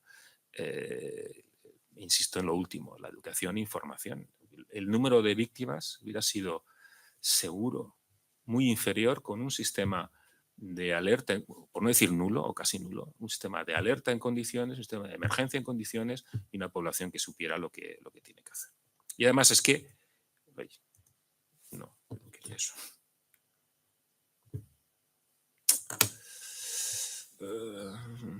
Bueno, con un mucho menor coste. O sea, esto no, ¿cuánto cuesta hacer cursos en los colegios? Que es una inversión a medio plazo.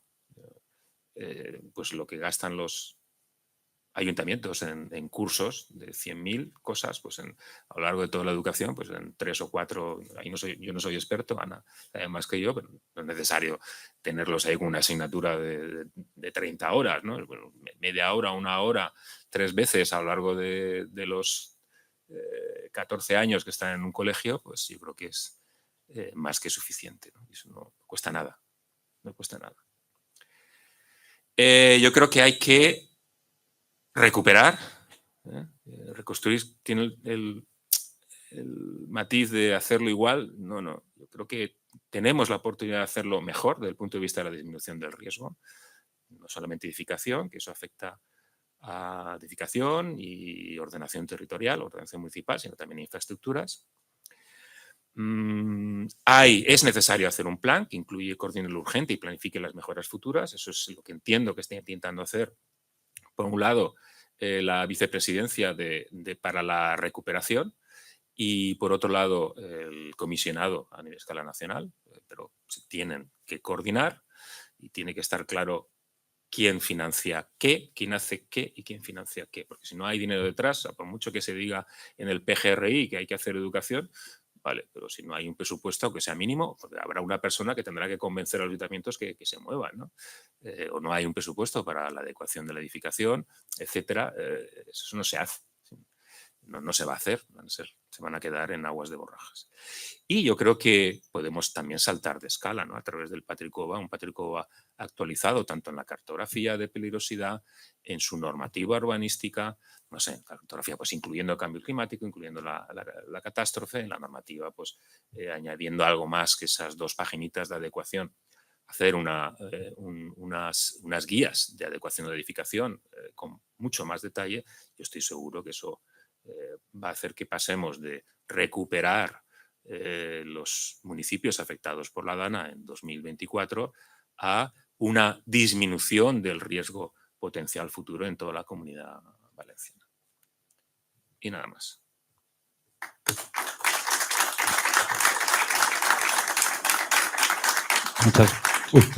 Muchas gracias, Félix. Se abre un turno de preguntas en las salas.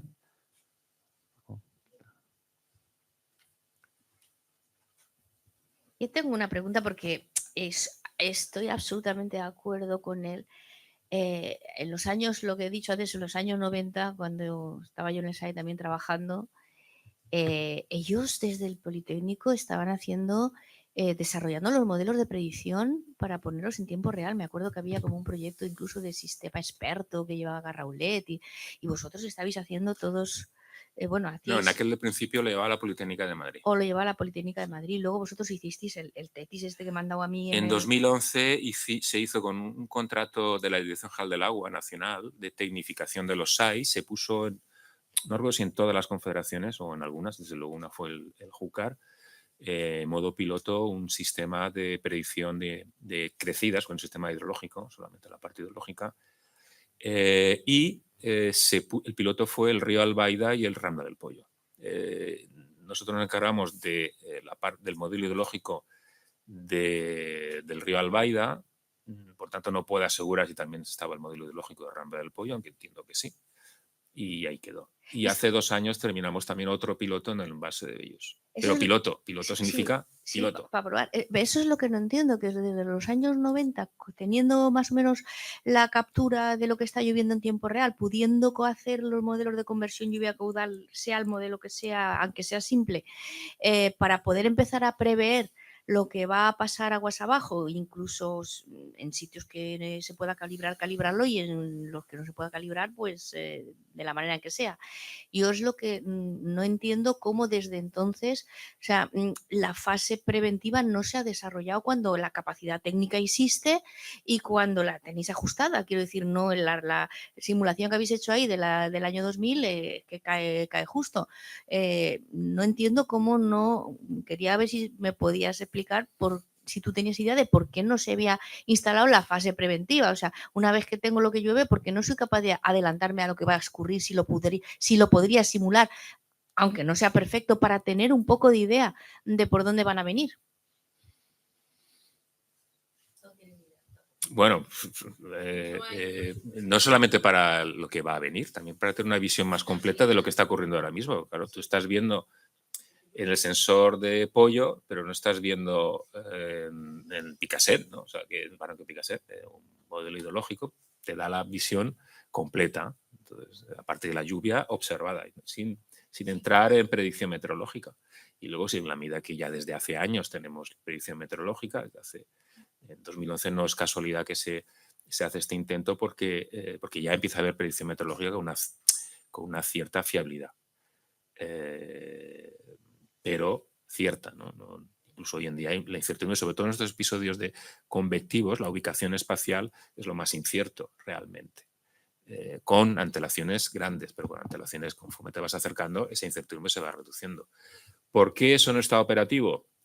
Pues yo no soy el que tiene que dar esa respuesta. Sí que está operativo desde el principio. La Conferencia del Ebro sí que lo tenía claro, también lo tiene más fácil, porque los tiempos de su problema fundamental es el eje del río Ebro y los tiempos de respuesta son mucho más grandes.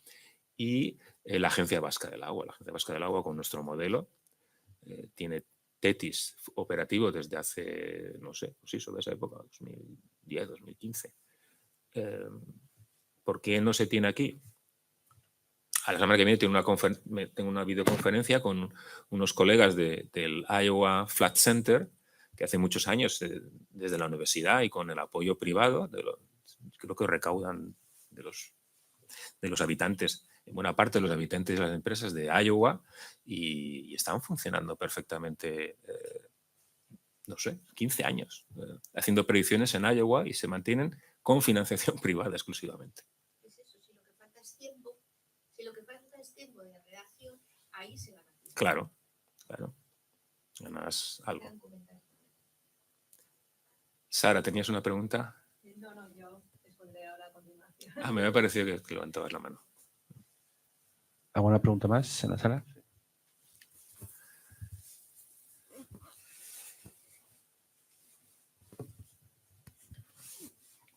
Hola, buenos días. No, yo una pregunta muy concreta, un poco respecto a lo que podría ser una evaluación de determinaciones del Patricova respecto a la peligrosidad de inundación. Claro, a todos nos sorprendió mucho cuando inmediatamente los mapas por recuperar cuál era la información que ofrecía, casos como los de Paiporta Picaña, donde había una discrepancia absoluta entre la determinación de la peligrosidad del Patricova y los hechos reales. ¿Habéis evaluado un poco a qué se deben estas discrepancias? Por eso he puesto la diapositiva de las dos cartografías. Bueno, todo es mejorable y ojalá tengamos la oportunidad de mejorar la cartografía regional de peligrosidad, ¿no? Pero el objetivo, vuelvo a insistir, de hecho, donde hay sistema nacional, lo válido es el sistema nacional. El Patricova no está fallando en cuanto a la peligrosidad en la zona inundable, porque no deja de ser norma en la medida que está el sistema nacional. Eso por un lado. Y por otro lado, en 2013, cuando con el presupuesto que había solamente se pudo actualizar desde el punto de vista geomorfológico, recuerdo que incluimos un nivel de peligrosidad que era no le llamamos catastrófico, pero bueno, la idea era el catastrófico, ¿no? Sí que se incluyó la peligrosidad geomorfológica con una filosofía y también el catastrófico. Y claro, en aquel momento pues parecía que lo que íbamos a hacer es asustar a la gente. El catastrófico es catastrófico. La ciudad de Valencia es inundable con niveles de pluvia muy bajos, pero es inundable. Entonces era inundable con este nivel catastrófico. Y bueno, y se quitó ese nivel. Está en la capa, el nivel catastrófico, y se quitó. Pero insisto, primero, es una escala regional, no pretende ser precisa por una cuestión económica y sin embargo es exhaustiva, y donde hay una cartografía de precisión, pues manda la cartografía de precisión. Que a lo mejor tenemos que incluir la inundación catastrófica, no tanto desde el punto de vista... En realidad la catastrófica no va a ser o no debe ser del punto de vista de un condicionante, ¿no? Como los otros niveles. Pero sí que es importante desde el punto de vista de la educación y la sensación real del peligro que tenemos en cada sitio. Y por otro lado, desde el punto de vista de emergencias, pero claro, desde el punto de vista de emergencias, en un punto es muy poco probable de que ocurra una catástrofe. Pero si aumentamos el ámbito y vamos a emergencias Comunidad Valenciana o emergencias nacional, pues ya sí que es probable que vuelva a ocurrir, no en el mismo sitio, pero en otro sitio. Un evento de este periodo de retorno de 2000 años. Veremos, seguro, desafortunadamente en lo que nos queda de vida, espero que sea lo más largo posible, pero más de un evento catastrófico en España de esta magnitud. Y eso, emergencias, tiene que tener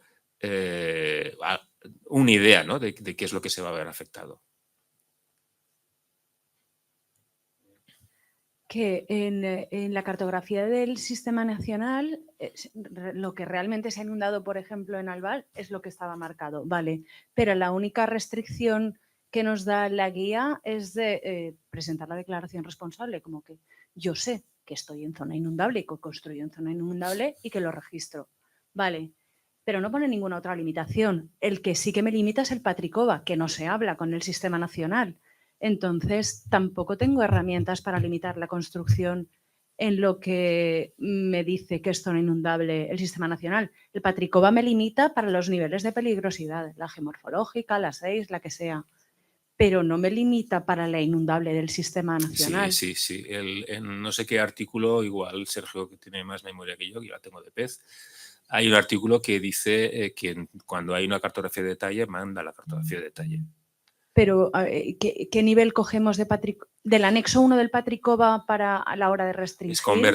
Es convertir el Patricova lo que gasta son 3 niveles de probabilidad, 25, 100 y 500, y calados por encima y por debajo de 80 centímetros. Entonces, es lo que no sé si en el visor de la Generalitat ya hace esa conversión, eso es lo que no lo sé. Pero bueno, a lo mejor es una cuestión que tiene que mejorar la Generalitat. O sea, pero ¿a qué nivel donde manda el sistema nacional, pues que se coloque la cartografía, usando la cartografía del sistema nacional con los niveles de peligrosidad del Patricova. ¿Y la inundabilidad, a qué nivel de peligrosidad la convertimos? Yo por informar correctamente, porque informo hasta donde sé. Tampoco... Bueno, pues miras cuál es el calado que alcanza para cada nivel de probabilidad del sistema nacional, lo comparas con más o menos de 80 centímetros y eso es un nivel de peligrosidad de 1 a 6. Y en función de si es urbano, urbanizable o no urbanizable, lo que condiciona el Patrick-Cova es diferente. Vale, gracias. Igual, Sergio, luego le repites la pregunta, igual te la responde mejor. Vale. Porque estás hablando de suelo urbano, me imagino, ¿no?